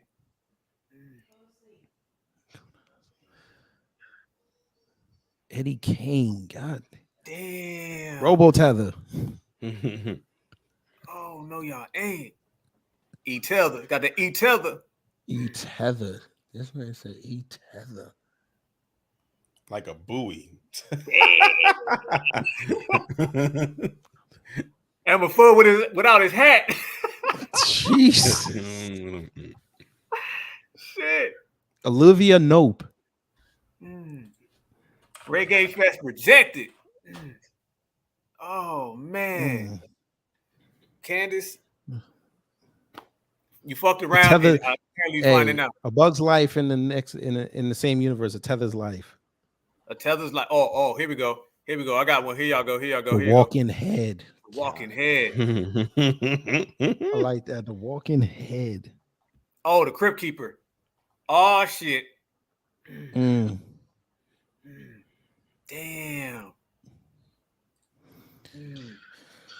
Brothers, man, it's been good breaking down, roasting, doing. You know what's funny? There's worse pictures that we could use. There's actually worse pictures. That's fucked up. But you got to understand, when you coon, you age very rapidly. Like it looked like her soul has been like she looks sucked like out of her Winston body. Sears' niece. I swear to God, to you. Her eyes look like they have a restraining order on each other. I was trying to figure out what she looked. I was trying to figure out exactly what her head looked like, but she would have to be blue in color. She looks like a Wobbuffet, and that's a Pokemon. She Why looks you exactly say she like a Wobbuffet, Wobbuffet. son? You out of line, bro. You said she looked like Wobbuffet. No, Well, I couldn't think of his name, but her head literally is shaped like Wobbuffet. All she got to do is go like this. My God, and you got not even a Gengar. He's not a Gengar. Not even a Gengar or Haunter. You said Wobbuffet. Damn. For those in the chat, Now y'all which look wait up wait Wobble now Fett. which one? Now which one? The actual blue or his tail? The 'Cause blue. Remember, his tail is black with the I'm two talking about the eyes blue. on it. I'm talking about the blue because of her Okay. head. Her like it's literally shaped like her head. Son said she looked like Wobble Fett. One more time, y'all. Why you keep putting that picture up? Because we can't get out of here without that one. Come on, She looks bro. like She she's looked like on Missing Skid No. Row. She looked like Missing No. That Wait would a be minute. Missing No if you made her a human. Our brother said Goro. God Son, damn. she got that Goro. Now, which one? The 95 Goro or the 2022 Goro? If she had a ponytail, then she would be Goro for real. Woo. Not even Kentaro? Damn. Or So Matone? I guess so. Since she doesn't have the ponytail, she'll have to settle for the sister Shiva. Why she look like one of the Snorks? Sheba. She look like one of the Snorks, my G. Oh no. I don't remember the Snorks. I remember the Snorks. Yeah. Why she look like one of the Snorks, my G? She got bat wings for eyelashes. God, she's about to fly away. Damn. Tether girl. Saving white people one bed wenching at a time. Son, This they said right she here- looked like the chick from the Mucinex commercial. Y'all out of line, bro. Shout out to everybody in here. We have officially participated in the biggest. Cyberdyne said Candace she looked like a Owens roast. cartoon water bug. Lord have mercy. Damn, no, you didn't, brother. Goddamn. Salute. Damn. All right, family. Man, let me get up out of here, man, because y'all know we'll roast this thing for a while. I'm chopping this up. Y'all think I'm playing. Y'all know I'm crazy, man. I'm about She looked like him from the Powerpuff Girls. What, Mojo Jojo? No, she looked like him, the devil. Oh, dude. okay. Damn, hold on, y'all. I can't get out of here that easy. Heatherina.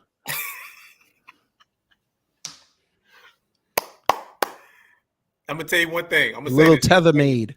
Everybody who's watching live and everybody who ends up watching the playback, you come to the Black Alpha Network on this channel and you start talking crazy shit, you gonna get your ass roasted. You gonna get your fucking feelings hurt. Trust The me. This little is the coon wrong maid. goddamn Her place to face talk about looks FBA. roasted.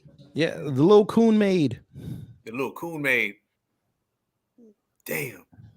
Wrong place, wrong time, and you're fucking with the wrong people. You gonna catch wreck. Yes, indeed. Man, all right, family, man. It's been good chopping up with y'all, man. I appreciate y'all boys for coming through, man. It's been 2 hours, 30 minutes. It always feels like 15, 20 minutes, man. It go by good when we roast it. I'm pretty sure we touched on damn near every single thing that's going on. We roasted everybody who's off code, and we just held it down the whole time, man. Y'all boys, man, first off, damn, they are still roasting her. She looked like Shenzhou from Jackie Chan Adventures. Bro, I was about to, man, let me stop. Say it. You might as well get it off. It's your I show. was going to Say send it. me the picture. Oh, Shenzhou? You never seen Shenzhou? No, I know. I want to show everybody, though. All right, let me get Shenzhou. Yeah, do it real quick, brother. We got to do it real quick. Yeah, we got to get Shenzhou. Is Shenzhou or Shendu? Shendu. Yeah, Shendu. Hey, Yeah, you got that cake soap Shendu. on the lip. Son, we gotta show Shendu. There it is. Put it up. She used lipstick or cake soap. Damn. Lipstick cake soap. Who said that? B. Davis. Damn. I see the similarities, man. It's a striking resemblance, man. Striking resemblance. Jesus. I think she don't need to really be worrying about Juneteenth, man. She obviously got a whole list of problems on her own, so she need to worry about her own She goddamn. looked like the villain of the week from Power Rangers. Candace almost looks like a cavity filling. Oh shit! What the fuck, Tori? God, that's some cold shit. That is cold, bruh. Oh, y'all, hold on now. Y'all look at the screen. Hang on. What we got? Ella Coon. Ella Coon, you out of line. What about this here? Hold on, where's the picture? Where is the picture? Oh, god damn. Where is this picture?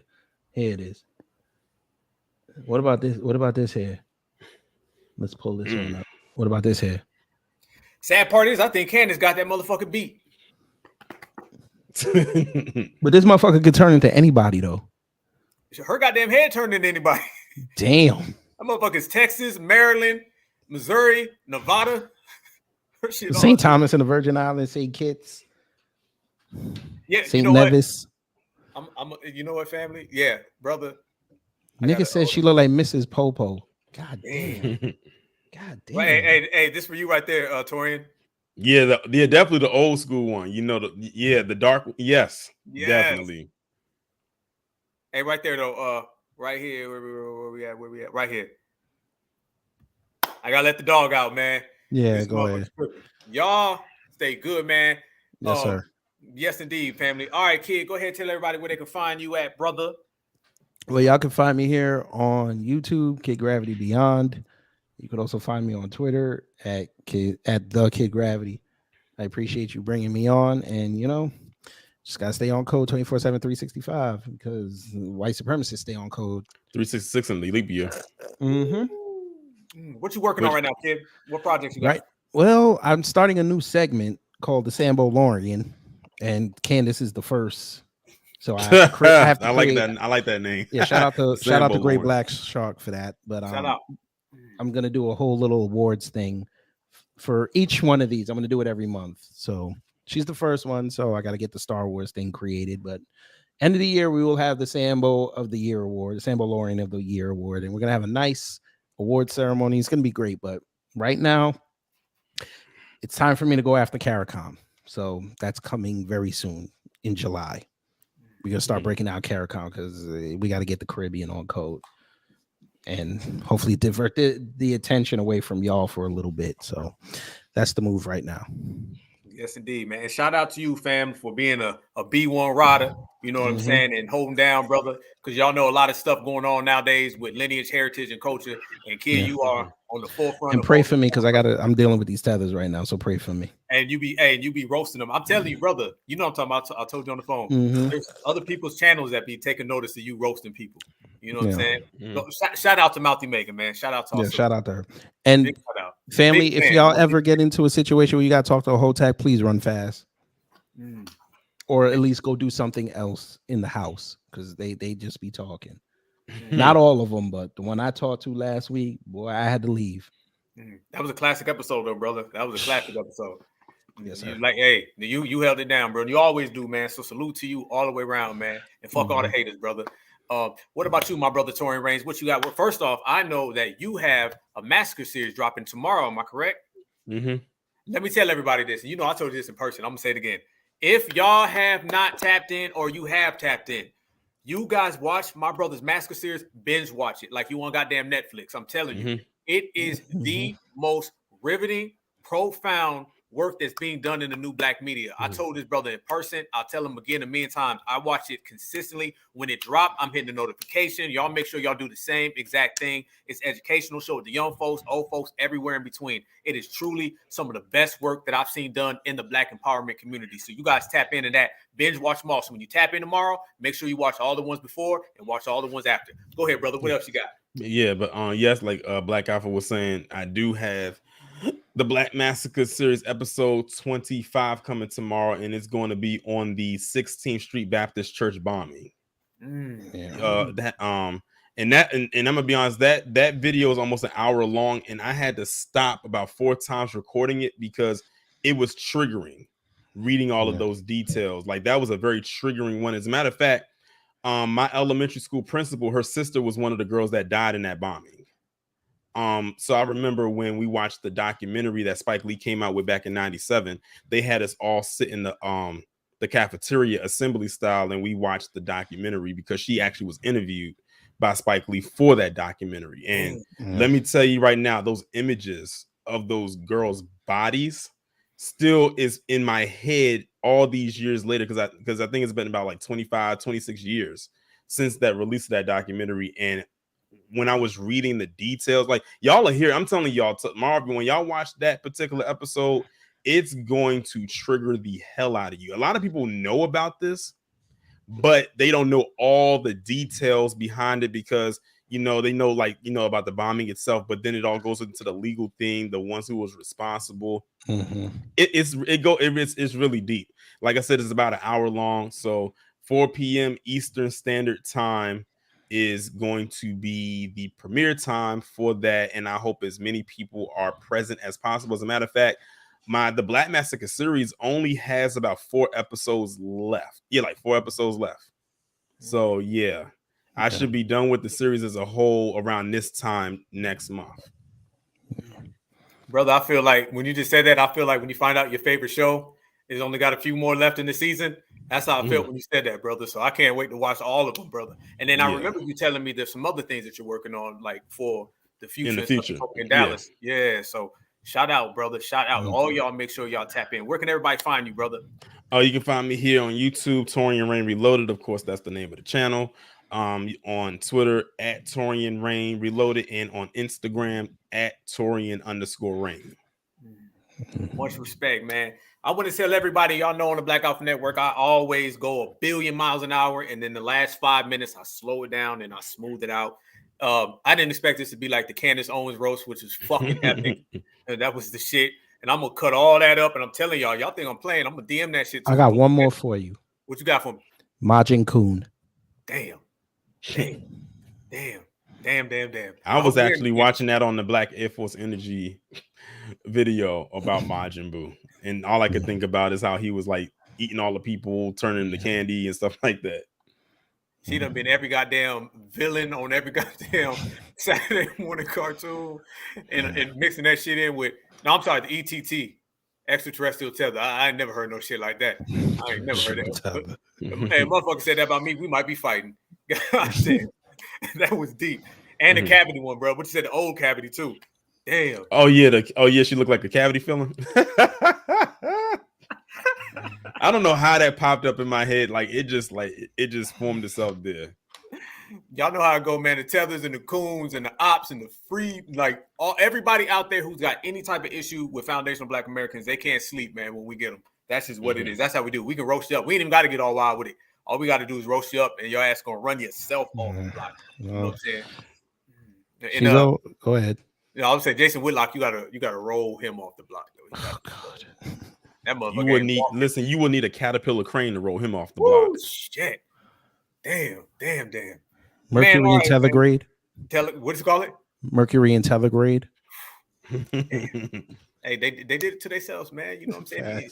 Be on code. If you're on code, you can do all the roasting. You can ship this shit out. But when you off code, you get the shit sent to you, man. And we got your motherfucking address. Yes.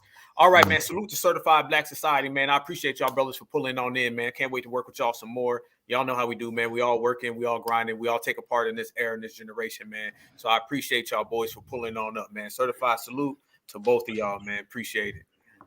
Thank you. Thank you, brothers. All right, family.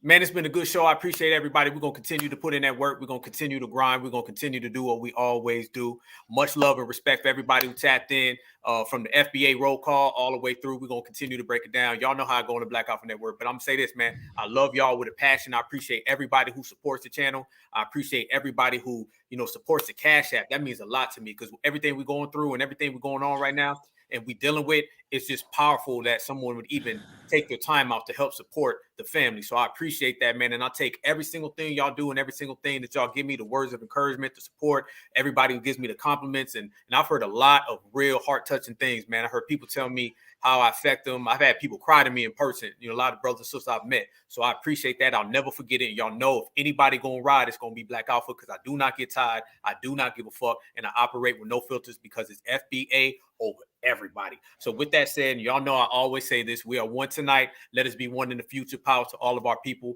But above all that, remember Black Alpha Network.